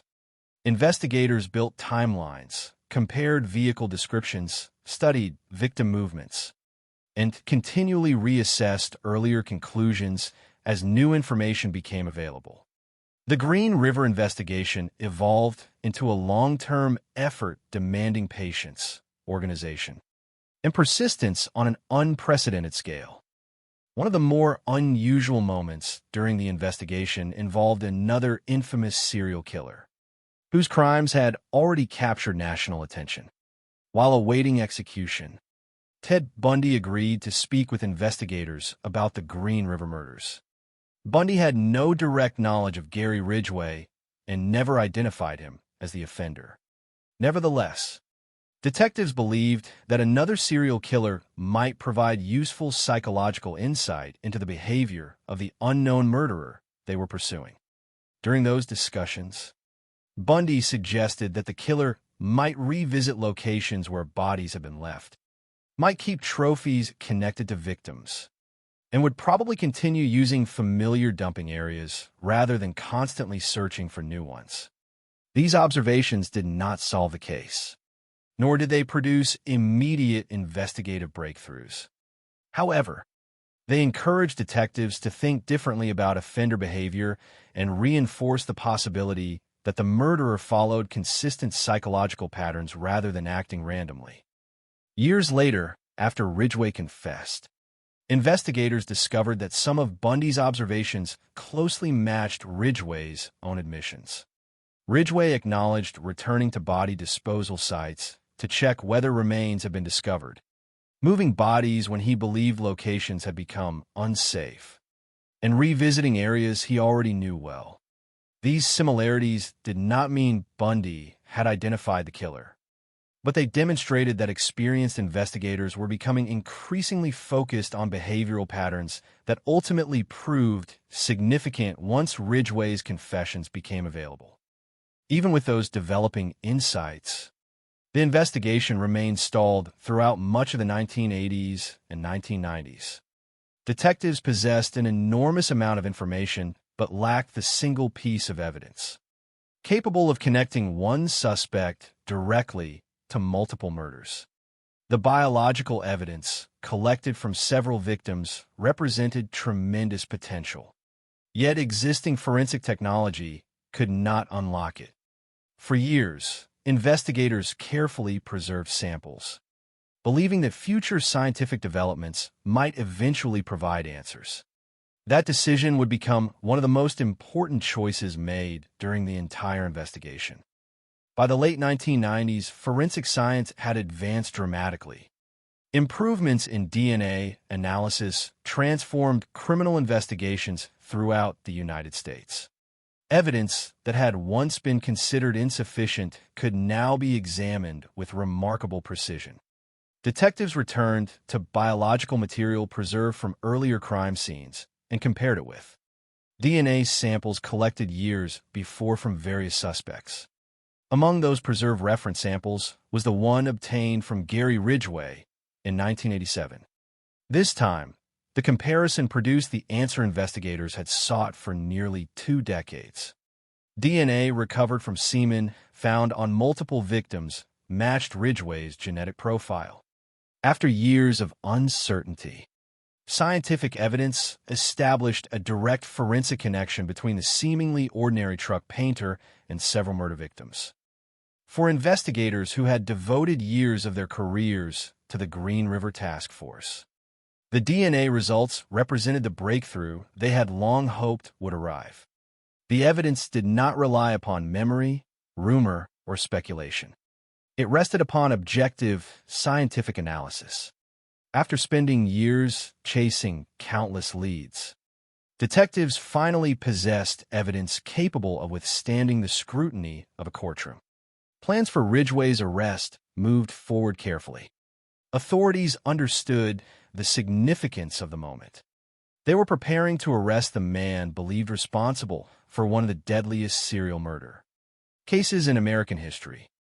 On November 30th, 2001, Gary Ridgway finished another workday at the Kenworth truck plant, just as he had done countless times before. To co-workers, it appeared to be an ordinary day. To investigators waiting nearby, It marked the conclusion of nearly 20 years of relentless investigation. As Ridgway left work, officers moved in and arrested him. There was no dramatic chase, no violent confrontation, and no prolonged standoff. According to investigators, Ridgway offered no resistance. The quiet factory worker who had successfully concealed his crimes behind decades of routine was finally taken into custody. The arrest, however, marked the beginning rather than the end of another crucial phase of the investigation. Prosecutors faced an enormous challenge. Although DNA linked Ridgway to multiple victims, investigators believe the true number of murders extended far beyond those cases supported by forensic evidence alone. Their goal became not merely securing convictions, but also locating as many victims as possible and providing long-awaited answers to grieving families. Achieving that objective required Ridgway's cooperation. Facing the possibility of the death penalty, Ridgway entered negotiations with prosecutors. Ultimately, he agreed to plead guilty in exchange for a sentence that would spare his life. In return, he committed himself to assisting investigators by describing his crimes and identifying locations where additional victims could be found. During extensive interviews, Ridgway admitted that he had killed so many women that he could no longer remember the exact number. He estimated that the true total could exceed 70 victims. He also explained why he had selected sex workers, stating that he believed they would be easy to disappear. Those words reflected the same calculated thinking that had shaped his crimes from the beginning. Perhaps the most emotionally significant aspect of Ridgway's cooperation involved his willingness to guide investigators to previously undiscovered remains. Accompanied by detectives, he returned to forests and remote locations throughout King County, identifying areas where victims had been left years earlier. For many families, these searches represented the first realistic hope of recovering loved ones whose disappearances had remained unresolved for decades. Even when complete answers proved impossible because of the passage of time, the recovery of human remains offered opportunities for identification and, in some cases, long-awaited funerals and memorials. Ridgway's confessions also confirmed many theories investigators had developed over years of painstaking work. He admitted selecting vulnerable women, using strangulation as his preferred method of killing, transporting bodies to remote wooded locations, and repeatedly returning to those sites afterward. Each confession strengthened the overall case while validating countless hours spent by detectives, analyzing patterns that had once existed only as educated assumptions. The investigation that had begun with scattered discoveries along the Green River was finally becoming a complete historical record of one man's crimes. Although the arrest solved the central mystery, it did not erase the enormous human cost of the investigation. Detectives had spent nearly 20 years pursuing a killer who hid behind the appearance of ordinary life. Families had waited decades for answers. Many victims had remained unidentified for years because environmental conditions and the passage of time complicated recovery efforts. The Green River Task Force ultimately demonstrated not only the importance of determination, but also the critical role of advancing forensic science. Without preserved evidence and improvements in DNA technology, Gary Ridgway might never have been conclusively identified. Instead, the combination of persistent investigative work and scientific progress finally ended one of the longest and most difficult serial murder investigations in American history, clearing the way for the courtroom proceedings that would determine how Gary Ridgway would spend the remainder of his life. After Gary Ridgway's arrest in November 2001, the investigation entered a new and equally important stage. For nearly 20 years, detectives had searched for the person responsible for the Green River murders. Now, they finally had the man they believed had committed the crimes. However, identifying the killer was only the beginning. Prosecutors still faced the enormous responsibility of presenting a case that represented not only the evidence collected against Ridgway, but also the lives of the many victims whose stories had been overshadowed by years of uncertainty. The courtroom would become the place where investigators, families, and survivors would finally confront the reality of what had happened, and where Gary Ridgway would be held accountable for the crimes he had committed. The evidence against Ridgway was extensive. The DNA breakthrough that led to his arrest provided the scientific connection between him and multiple victims. Samples collected from crime scenes and compared with Ridgway's DNA established a direct link that investigators have been unable to prove for nearly 2 decades. But the case involved far more than laboratory results. Ridgway's own statements after his arrest became a central part of the prosecution's efforts. Faced with overwhelming evidence and the possibility of receiving the death penalty, Ridgway agreed to cooperate with authorities. His decision to confess revealed the enormous scale of the crimes and provided investigators with information that helped locate additional victims. The agreement between Ridgway and prosecutors was one of the most significant decisions in the history of the case. Rather than pursuing execution, prosecutors agreed to allow Ridgway to avoid the death penalty if he accepted responsibility and continued assisting investigators. The decision reflected a difficult balance between punishment and the need for answers. For the families of victims, the agreement created complicated emotions. Many wanted the harshest possible punishment for the person responsible for taking their loved ones away. Others recognized that Ridgway's cooperation could provide information that might finally resolve cases that had remained unanswered for years. During interviews with investigators, Ridgway admitted that he had killed many more women than authorities could initially prove. He stated that he had committed so many murders that he could no longer remember the exact number. He suggested that the total could be far higher than the confirmed cases, possibly reaching 70 or more victims. His statements revealed the enormous gap between the number of crimes that could be proven in court and the number of lives that may actually have been taken. The legal system required evidence strong enough to support individual convictions. But investigators understood that the full extent of Ridgway's actions might never be completely known. As part of his cooperation, Ridgway helped investigators search for additional victims. He guided authorities to locations throughout King County where he had left bodies. These searches were emotionally difficult, both for investigators and for families who had spent years hoping for news. Each discovery carried 2 painful realities: confirmation that a missing person had died, but also the possibility of finally providing a name, a burial place, and some form of closure for families who had lived with uncertainty for decades. Even painful answers could represent a meaningful step forward. In 2003, Gary Ridgway formally entered guilty pleas to 48 counts of first-degree murder. The plea agreement represented the conclusion of the central legal battle over the crimes that had shocked Washington state and gained national attention. By admitting guilt, Ridgway avoided a lengthy trial in which prosecutors would have had to present evidence for every individual case. Instead, the focus shifted towards sentencing and allowing victims' families the opportunity to speak about the impact of his actions. The courtroom proceedings provided a powerful reminder that behind every criminal charge was a person whose life had been taken.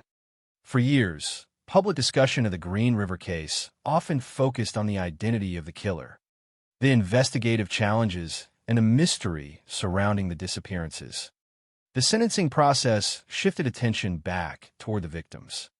Family members came forward to describe their grief, their memories, and the lasting consequences of losing someone they loved. Their statements transformed the case from a record of crimes into a story about real people whose lives had been permanently changed. Some family members expressed anger and pain toward Ridgway, demanding that he fully understand the suffering he had caused. For many, decades of waiting had created wounds that could never completely heal. They had spent years searching for answers, wondering what had happened, and hoping that missing relatives might somehow return.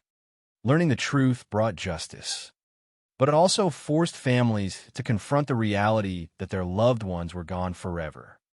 At the same time, the courtroom also revealed different responses to unimaginable loss. One father of a victim expressed forgiveness toward Ridgway based on his religious beliefs. His decision did not erase the crime or minimize the suffering caused, but it demonstrated the deeply personal ways individuals have processed tragedy.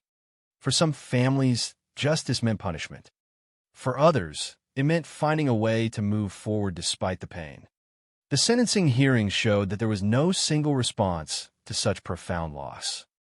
Throughout the proceedings, Ridgway himself displayed little visible emotion. Observers noted his limited outward reaction as families spoke and as the details of the crimes were presented. Unlike the victim's relatives, who carried years of grief and anger into the courtroom, Ridgway remained largely expressionless. His lack of visible response became one of the many aspects of the case that disturbed those following the proceedings. Yet regardless of his demeanor, the legal consequences were clear. The court recognized the magnitude of his crimes and imposed a sentence designed to ensure he would never return to society. Ridgway received 48 consecutive life sentences following his 2003 convictions. The sentence meant he would spend the remainder of his life in prison without the possibility of release. The punishment reflected the extraordinary number of victims and the devastating impact of his actions over many years.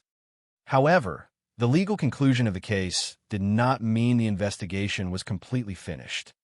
Questions remained about unidentified victims, missing women whose disappearances had never been solved, and whether additional crimes could be connected to Ridgway. Years later, advances in forensic science continued to affect the case.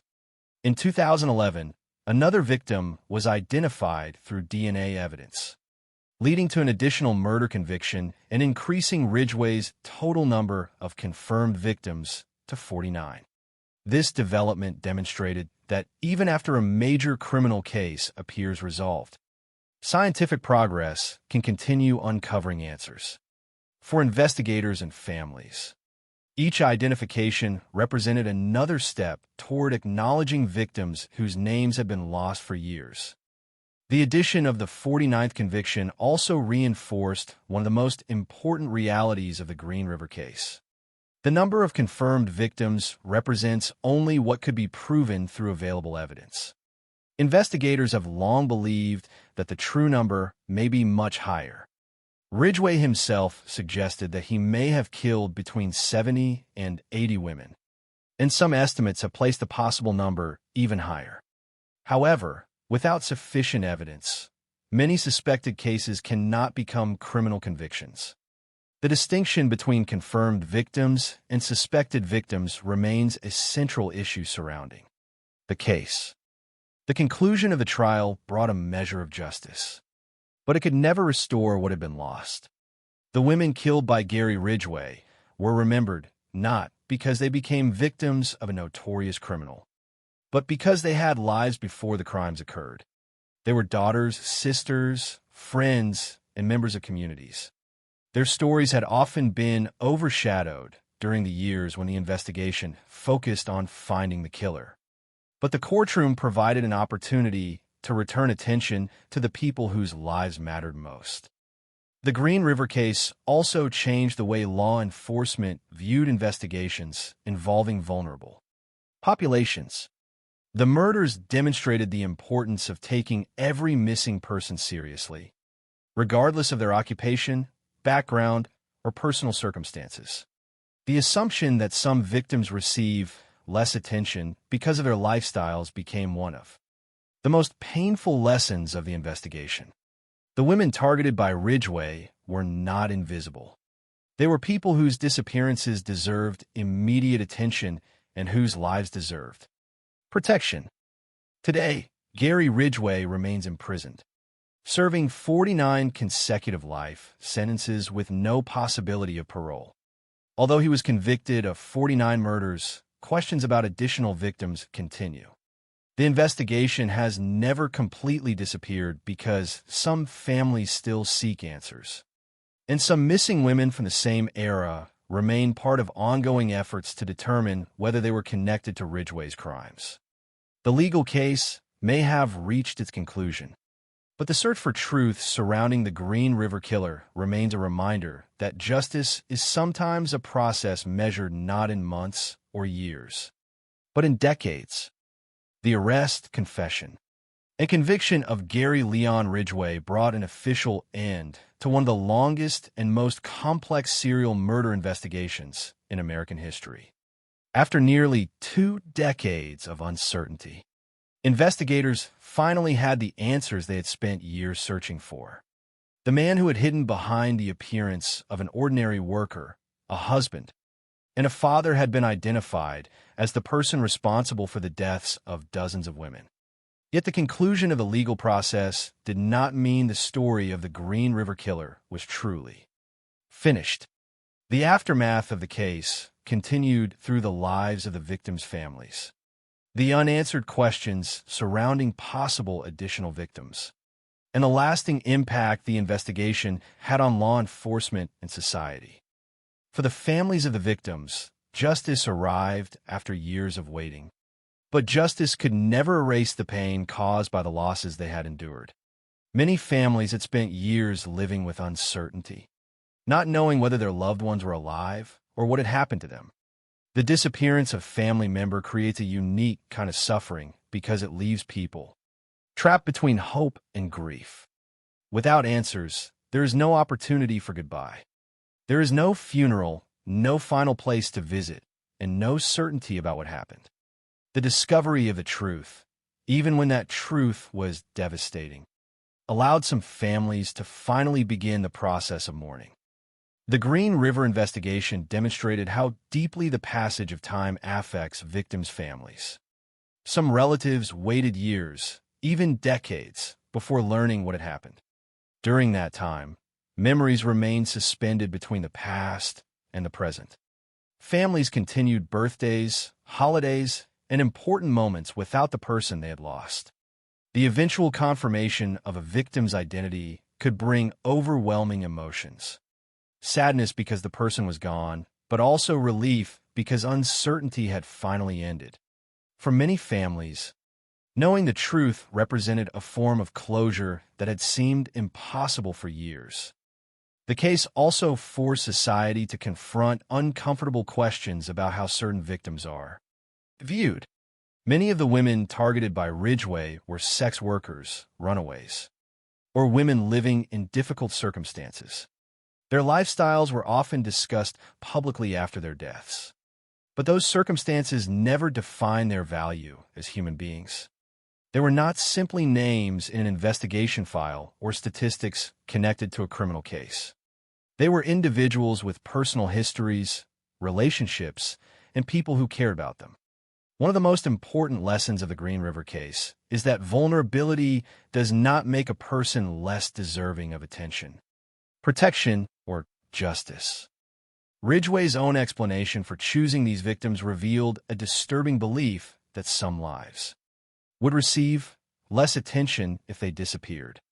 His strategy depended on the assumption that society would overlook certain people. The investigation challenged that assumption by demonstrating the determination of detectives, families, and communities who refused to let the victims be forgotten. The decades-long effort to identify the killer became, in many ways, an effort to restore recognition to women whose lives had been ignored for too long. The Green River Task Force became a symbol of persistence in criminal investigation. Over nearly 20 years, investigators continued pursuing leads despite repeated failures and long periods without a breakthrough. They interviewed thousands of people, examined countless pieces of information, and preserved evidence that initially seemed unable to provide answers. The eventual success of the investigation highlighted the importance of patience and the value of maintaining evidence even when immediate solutions are unavailable. The DNA breakthrough that identified Ridgway depended on decisions made years earlier, proving that unresolved cases can sometimes be solved when science advances. The role of DNA technology in the case became one of its most significant historical elements. When investigators first collected biological evidence from Ridgway in 1987, the technology needed to fully analyze that evidence did not yet exist. Years later, scientific developments transformed those same samples into the key evidence that ended the investigation. The Green River case demonstrated how forensic science could change the course of criminal justice. Evidence that once appeared limited could become decisive with new methods of analysis. This advancement gave investigators new hope in other unsolved cases where evidence had been preserved but remained unexplained. At the same time, the case also revealed the limitations of technology and investigation. Even after Ridgway's conviction, authorities continued to believe that additional victims may exist. Ridgway admitted that he had killed far more women than the number of murders proven in court. He estimated that the total could reach 70 or more victims. However, the legal system requires evidence, and suspicion alone cannot create convictions. The difference between what investigators believe may have happened and what can be proven remains one of the most difficult aspects of any long-term criminal investigation. In the years following his conviction, investigators continued examining possible connections between Ridgway and unidentified victims. Advances in DNA analysis helped identify additional victims, including the woman whose case led to Ridgway's 49th murder conviction in 2011. Each identification served as a reminder that the investigation was not simply about numbers. Behind every additional victim was a person whose identity mattered and a family that deserved answers. The process of identifying victims became as important as the process of identifying the killer. Ridgway himself remains incarcerated in Washington state, serving 49 consecutive life sentences without the possibility of parole. His imprisonment ensures that he cannot harm others, but it also represents a permanent reminder of the crimes he committed. Unlike many criminal cases that end once a suspect is convicted, the Green River case continues to exist in public memory because of its enormous scale and the unanswered questions that remain. In 2024, Ridgway was temporarily moved from prison to assist investigators searching for additional remains connected to the case. Authorities did not publicly disclose whether new discoveries resulted from those efforts. However, the fact that investigators continued seeking answers decades after the murders began demonstrates the enduring commitment to victims and their families. Time has not erased the importance of finding every possible piece of the truth. The story of Gary Ridgway is often remembered because of the number of confirmed victims and the length of time he avoided detection. However, focusing only on the killer risks repeating the same mistake that allowed some victims to be overlooked during their lifetimes, placing the attention on the perpetrator rather than the people harmed. The true center of this story is not Gary Ridgway. It is the women whose lives were taken, the families who waited for answers, and the investigators who spent years searching for justice. The Green River case also serves as a warning about the danger of judging victims based on their circumstances. Many of the women killed by Ridgway lived challenging lives, but those challenges never justified ignoring their disappearances or minimizing their suffering. Their deaths exposed weaknesses in how missing person cases involving vulnerable populations were sometimes treated. The investigation encouraged greater awareness that every missing person deserves urgency, compassion, and a serious commitment to finding the truth. There is also a broader lesson in the way the case unfolded. Gary Ridgway was not caught because of a single moment of brilliance or one extraordinary discovery. He was identified because of years of accumulated work, investigators who continued following leads, evidence that was carefully preserved, technology that continued improving, and families who continued demanding answers. The solution came from persistence. It came from refusing to allow time to erase responsibility. The Green River Killer investigation remains one of the most significant criminal cases in American history, not only because of its size, but because of what it revealed about justice. It showed how difficult it can be to solve crimes committed against vulnerable people. It showed how an offender can hide behind an ordinary appearance. It showed how scientific progress can transform an impossible case into a solvable one.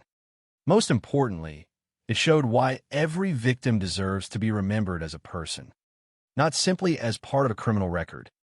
Gary Ridgway's name became permanently associated with one of the darkest chapters in American crime history. But the final legacy of the case should not belong to him alone. The lasting memory should belong to the women whose lives were lost and to the people who continued searching for them. Their stories remind us that behind every investigation file is a human life. Behind every statistic is a family. And behind every unanswered question is someone still waiting for the truth.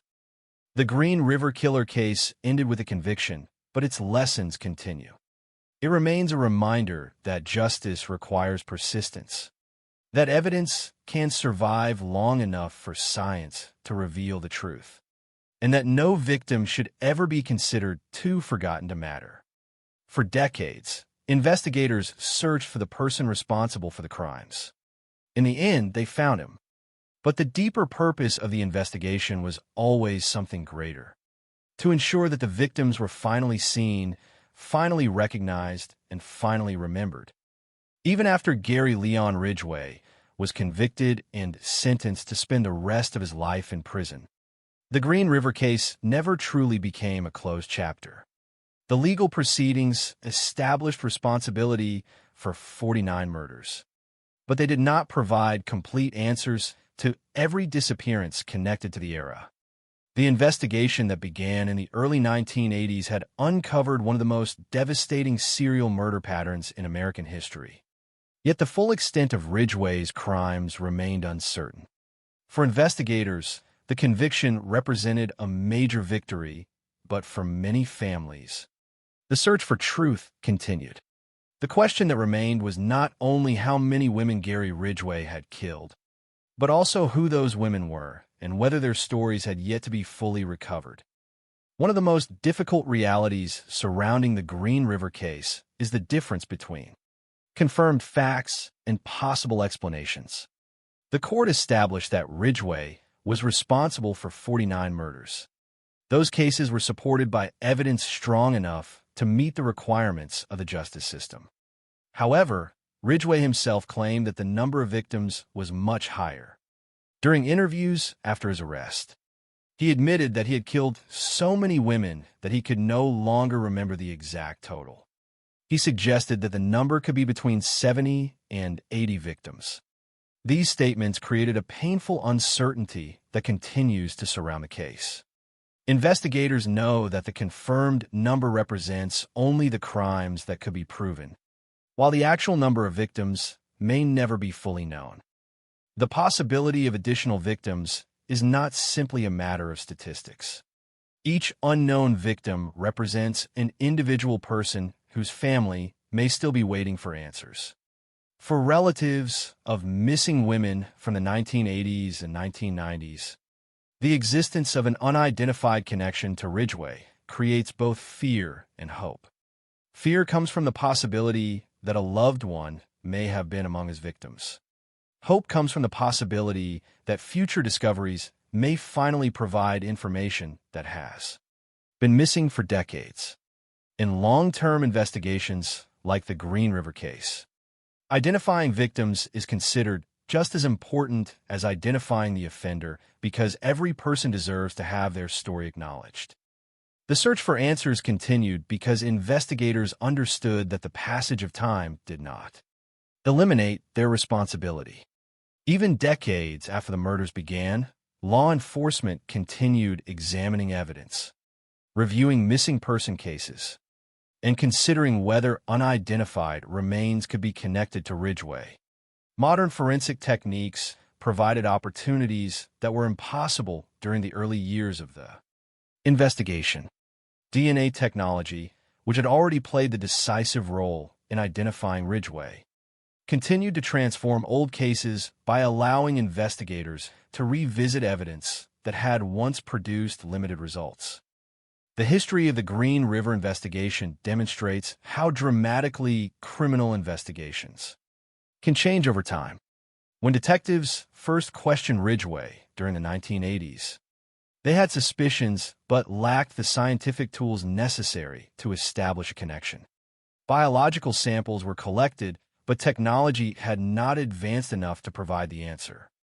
Years later, those same samples became the foundation of the case against him. The investigation became an example of why preserving evidence is essential, even when immediate solutions appear impossible. Evidence that seems incomplete today may become decisive tomorrow. Another lasting impact of the case was the way it changed public understanding of vulnerable victims. Before the Green River investigation, many missing person cases involving sex workers or women living unstable lives did not always receive the same level of attention as cases involving people from more socially protected backgrounds. The murders committed by Ridgway exposed the danger of treating some disappearances as less urgent than others. The lives of his victims were not less valuable because of their occupations, personal struggles, or circumstances. Their deaths demonstrated the consequences of allowing assumptions about victims to influence the seriousness of an investigation. The women targeted by Ridgway were selected because he believed they would be easier to overlook. That belief was central to his ability to avoid detection for so long. However, the decades of work that followed proved the opposite. Investigators, families, and communities refused to allow those women to disappear from history.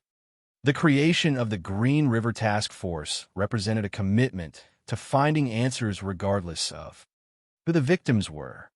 The investigation became a reminder that justice must not depend on a person's social status or background. The case also remains significant because of the contrast between Ridgway's public identity and his hidden crimes. For decades, he appeared to be an ordinary man.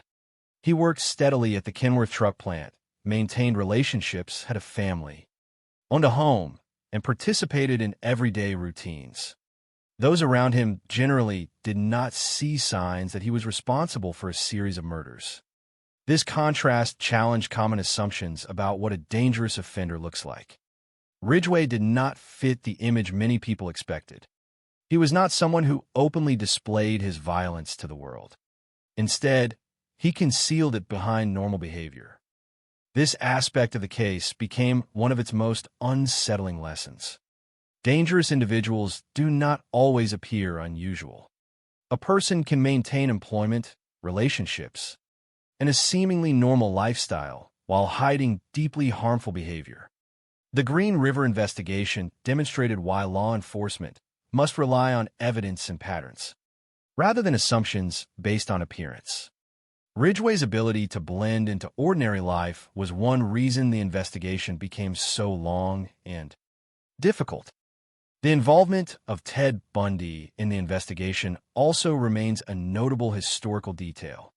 While awaiting execution, Bundy provided investigators with thoughts about the psychology and behavior of serial killers. He suggested that an offender might revisit disposal sites, maintain connections to crime scenes, or return to familiar locations. These observations did not identify Ridgway and did not solve the case. However, they contributed to investigators' understanding of possible offender behavior. After Ridgway confessed, some of those behavioral observations appear consistent with his own admissions. particularly his acknowledgement that he returned to locations where he had left victims. However, understanding the behavior of a killer should never overshadow the suffering of victims. One danger in studying serial murder cases is that public attention can become focused almost entirely on the offender. Names, interviews, and criminal details can dominate the conversation, while the people harmed become secondary. The Green River case serves as a reminder that the true purpose of examining such crimes is not fascination with the person responsible, but understanding the impact on victims, families, and society. The legacy of the case is therefore complex. Gary Ridgway is remembered as one of the most prolific confirmed serial killers in United States history. But his notoriety should not define the final meaning of the investigation. The more important legacy is found in the lessons learned. The importance of investigating every missing person seriously, the value of preserving evidence, the power of scientific advancement, and the necessity of remembering victims as complete human beings. Today, Ridgway remains imprisoned in Washington state, serving 49 consecutive life sentences. He will never be released. Yet the case continues to exist beyond the prison walls because questions remain. Investigators continue to examine unresolved disappearances and possible connections to his crimes. Families continue carrying memories of loved ones whose lives ended decades ago. Communities continue reflecting on how the case changed their understanding of safety, vulnerability, and justice. The Green River killer investigation lasted for nearly 20 years before conviction was achieved, but its effects have lasted much longer. It became a defining example of the challenges involved in solving serial murder cases, especially when victims come from marginalized groups and when evidence must survive the passage of time. It showed that justice is sometimes not immediate and may require years of persistence before answers emerge. Ultimately, the story of Gary Ridgway is not only a story about a criminal. It is a story about the women whose lives were taken, the families who waited for answers, and the investigators who refused to stop searching. The number 49 represents the victims whose murders were proven in court, but it does not fully represent the human cost of the crimes. Behind every confirmed case was a person with a past, a personality, relationships, and dreams that existed before tragedy interrupted their life. The lasting message of the Green River case is that no person should ever be considered too vulnerable, too overlooked, or too forgotten to matter. The investigation began with missing women whose disappearances created questions. It continued through decades of uncertainty, scientific breakthroughs, and painful discoveries. It ended with a conviction, but the responsibility to remember the victims continues. In the end, the most important legacy is not the name of the man who committed these crimes. It is the reminder that every victim deserves recognition, every family deserves answers, and every life deserves to be valued. The story of Gary Leon Ridgway, known to the world as the Green River Killer, remains one of the most disturbing criminal cases in American history. It is a story that spans decades, beginning with a series of disappearances in Washington state during the early 1980s and continuing through one of the longest investigations ever conducted by American law enforcement. It is a story of violence, loss, uncertainty, and eventually accountability. But beyond the details of the crimes, the investigation, and the conviction, there is another story that deserves equal attention. The story of the victims and the people who refuse to let them be forgotten. For many years, public attention surrounding the Green River case centered on one question: who was responsible? Detectives, journalists, and the public searched for the identity of the person behind the disappearances. The mystery of the unknown killer became the focus of the investigation. However, once Gary Ridgway was finally identified and convicted, the deeper meaning of the case became clearer. The most important part of this story was never the offender himself. It was the lives that were taken, the families who suffered, and the long search for justice that followed. The women killed by Ridgway were often described through the circumstances that surrounded their lives. Many were sex workers, runaways, or women experiencing difficult personal situations. These details became part of the investigation because they explained why Ridgway selected them. He believed that their disappearances would attract less attention. He believed that society would not search as urgently for them. That belief allowed him to continue his crimes for years. Yet the investigation that followed proved that those assumptions were wrong. Their lives mattered. Their deaths mattered. Their families deserved answers. Every victim had a story before they became part of a criminal investigation. They had families, friendships, memories, and experiences that existed long before their names appeared in police records. They were not simply numbers in a list of confirmed murders. They were individuals whose futures were taken away. Remembering them requires looking beyond the actions of the person who harmed them and recognizing the people they were before tragedy occurred. The Green River case also demonstrates the painful reality that justice does not always arrive quickly. For some families, answers came only after years of waiting. The disappearance of a loved one created a constant state of uncertainty. Without confirmation, families could not fully grieve. They could only continue hoping, searching, and wondering. The eventual discovery of the truth brought enormous pain, but it also provided something that had been missing for years: certainty. The long investigation was a test of patience for everyone involved. Detectives worked through thousands of leads, interviewed countless individuals, and examined evidence collected across many years. They faced repeated setbacks because the crimes had been carefully concealed and because the technology available during the early years was limited. The case demonstrated that solving complex crimes often requires persistence over long periods of time. The answer may not appear immediately, but continued effort can eventually reveal the truth. One of the most important lessons from the investigation was the power of forensic science. When Ridgway was first considered a possible suspect, investigators lacked the technology necessary to connect him to the murders. Biological evidence existed, but it could not yet provide the certainty needed for prosecution. Years later, advances in DNA analysis transformed that same evidence into the breakthrough that ended the investigation. The case became a powerful example of how science can give new life to investigations that once seemed impossible to solve. However, technology alone did not solve the Green River case. The DNA evidence became meaningful because investigators had preserved it. Detectives had continued collecting information, documenting evidence, and maintaining records even when immediate answers were unavailable. The eventual conviction was the result of many years of combined effort. It represented the work of investigators across different periods, each contributing to a final outcome they might not personally witness. The case also changed conversations about missing person investigations. The victims of the Green River Killer came from communities that were often overlooked. Their disappearances challenged law enforcement and society to reconsider how value is assigned to different victims.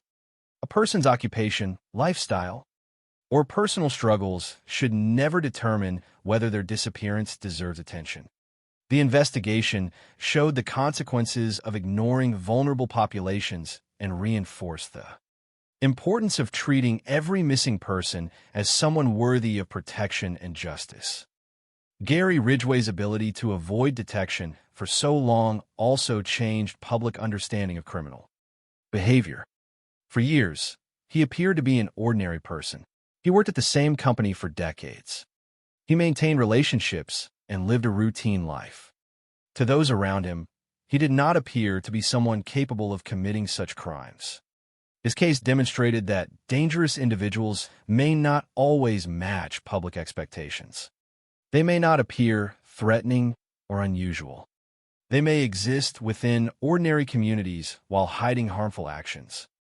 This reality made the case especially unsettling. The danger was not visible. Ridgway did not depend on creating fear around himself. Instead, he depended on appearing normal.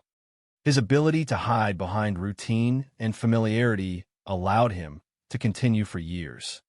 Understanding this aspect of the case does not mean focusing on his personality or giving him importance. Instead, it highlights the need for careful investigation based on evidence rather than assumptions. The involvement of Ted Bundy in the investigation also reflects the complexity of studying serial crimes. Bundy's observations about offender behavior provided investigators with possible psychological insights, including the possibility that a killer might revisit locations connected to crimes. However, these observations did not solve the case and did not reveal Ridgway's identity. They were only one small part of a much larger investigative process. The eventual solution came from evidence, persistence, and advances in forensic technology. After his conviction, Ridgway's life changed completely.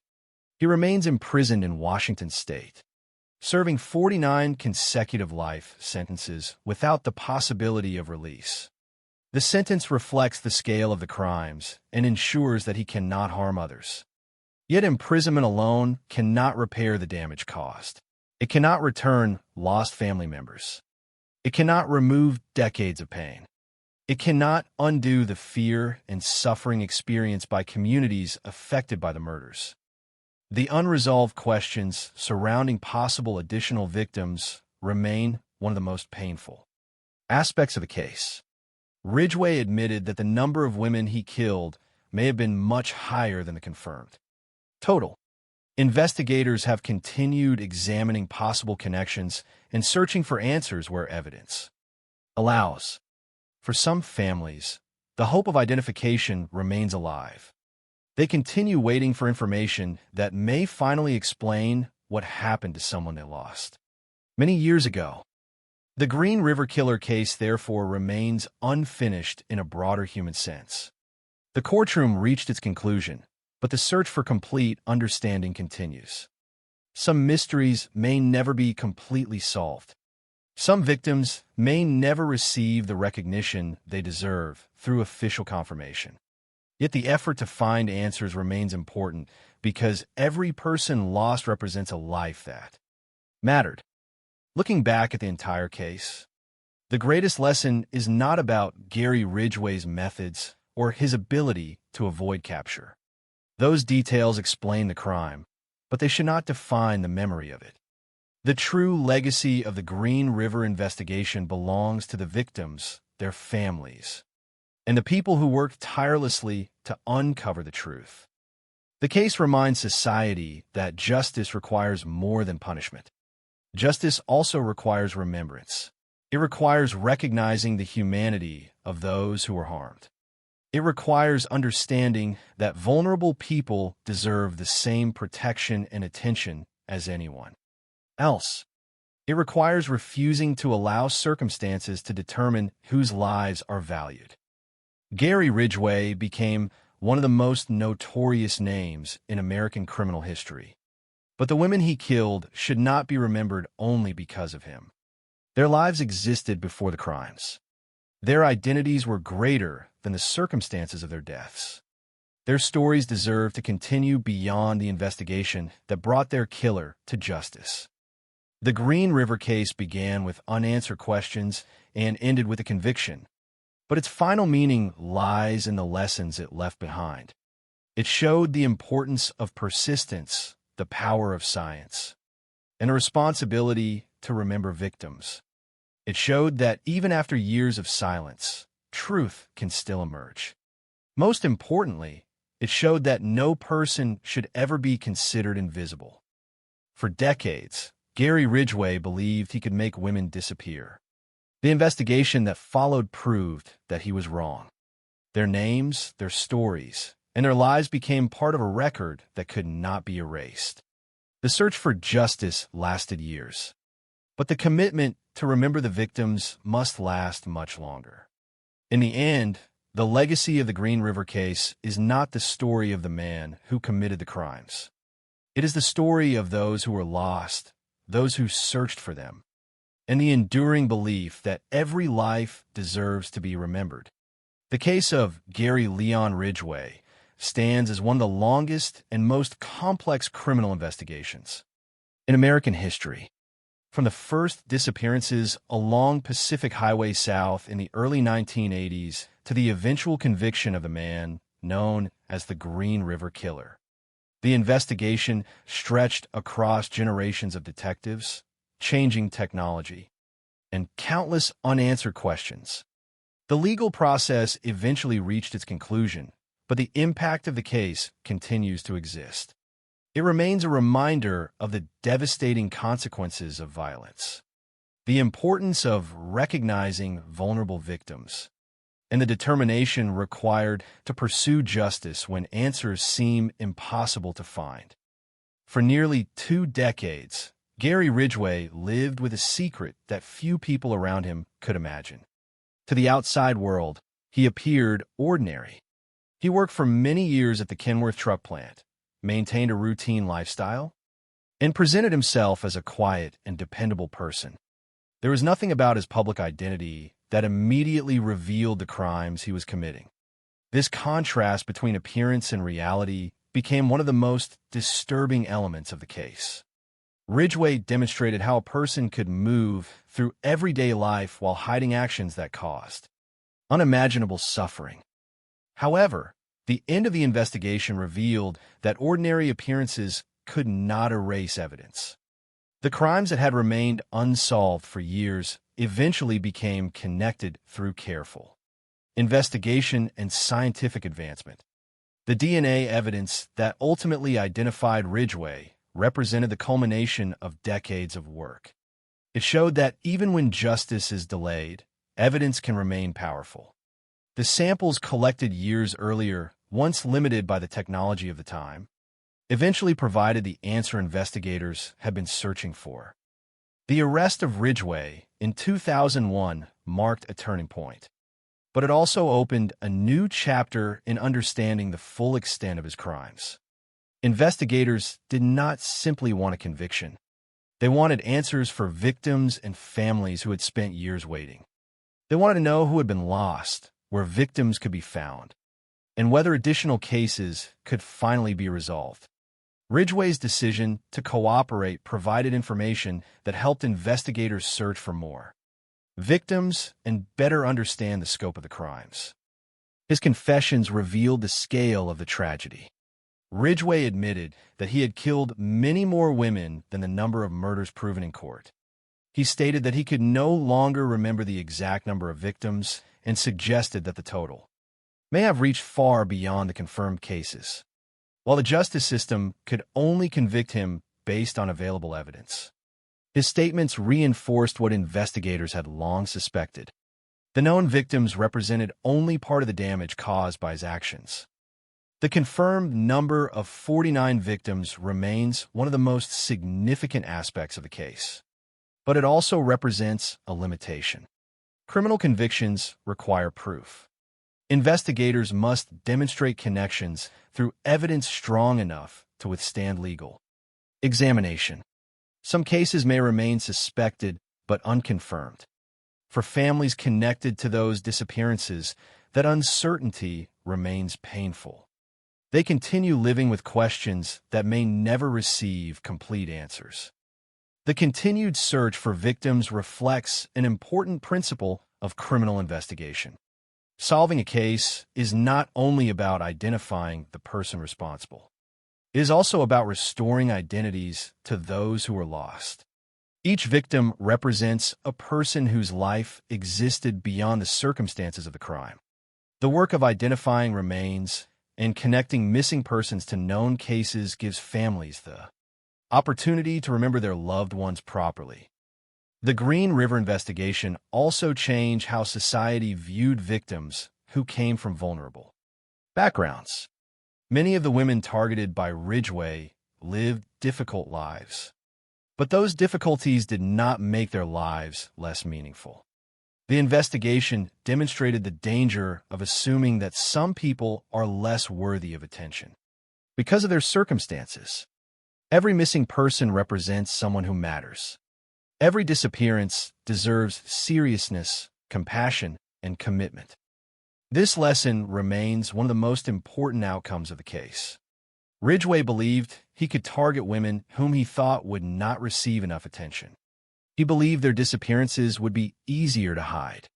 But the years of investigation that followed challenged that belief. Detectives continued searching. Families continued demanding answers. Communities continued remembering victims. The passage of time did not erase their importance. The Green River case also showed the evolution of modern criminal investigation. When the murders first occurred, investigators relied heavily on traditional methods, interviews, witness statements, crime scene analysis, and investigative patterns. These methods were essential, but they had limitations. The development of DNA technology transformed the possibilities of solving old cases. Evidence that had once remained silent could eventually reveal the truth. The case became an example of how science and persistence work together. Technology alone does not solve crimes.